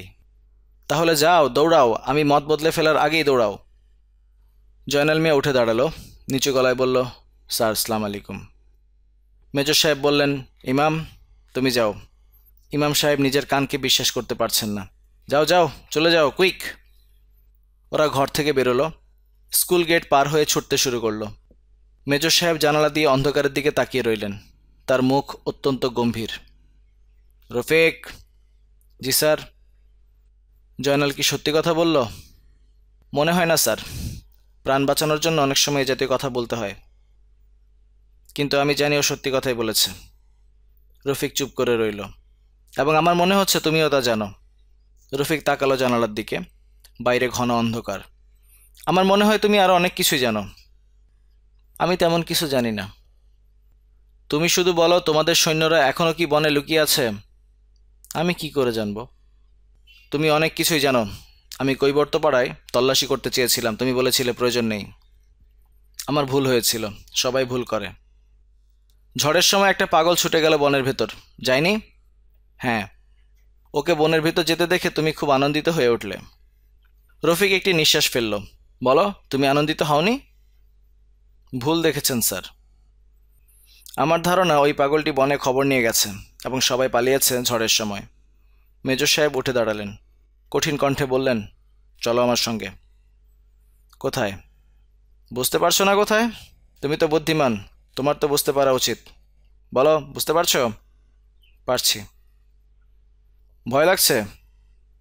না। ওরা কি ঝড়ের সময় পালিয়েছে? হ্যাঁ, এতক্ষণে ওরা অনেক দূর চলে গেছে। খুব তাড়াতাড়ি মধুবনের দিকে গেলে হয়তো এখনও ওদের ধরা যাবে। তুমি আবার আমাকে কনফিউজ করতে চেষ্টা করছো। এরা হয়তো বনেই বসে আছে। রফিক মৃদু হাসল। বলো, ওরা কি বনে বসে আছে? হয়তো আছে, গভীর রাতে বের হয়ে আসবে। ঠিক করে বলো। আপনি এখন আমার কোনো কথাই বিশ্বাস করবেন না, কাজেই কেন শুধু শুধু প্রশ্ন করছেন? কৈবর্তপাড়ায় দাউ দাউ করে আগুন জ্বলছে। চিত্রাবুড়ি অবাক হয়ে আগুন দেখছে। রাজাকাররা ছোটাছুটি করছে। তাদের ছোটাছুটি দেখে মনে হয় খুব উৎসাহ বোধ করছে। আগুন জ্বালানোর জন্য তাদের যথেষ্ট খাটাখাটনি করতে হচ্ছে। ভেজা ঘরবাড়ি, আগুন সহজে ধরতে চায় না। মীর আলী বারান্দায় দাঁড়িয়ে আগুন আগুন বলে চিৎকার করছে। সে চোখে দেখতে পায় না, কিন্তু আগুন দেখতে পাচ্ছে। গ্রামের মানুষজন সব বেরিয়ে আসছে ঘর থেকে। মেজর এজাজ আহমেদ পাড়ে দাঁড়িয়ে আছেন। তার পাশে ডান দিকে চাইনিজ রাইফেল হাতে দুজন জওয়ান এসে দাঁড়িয়েছে। রফিক নেমেছে বিলে। বিলের পানি অসম্ভব ঠান্ডা।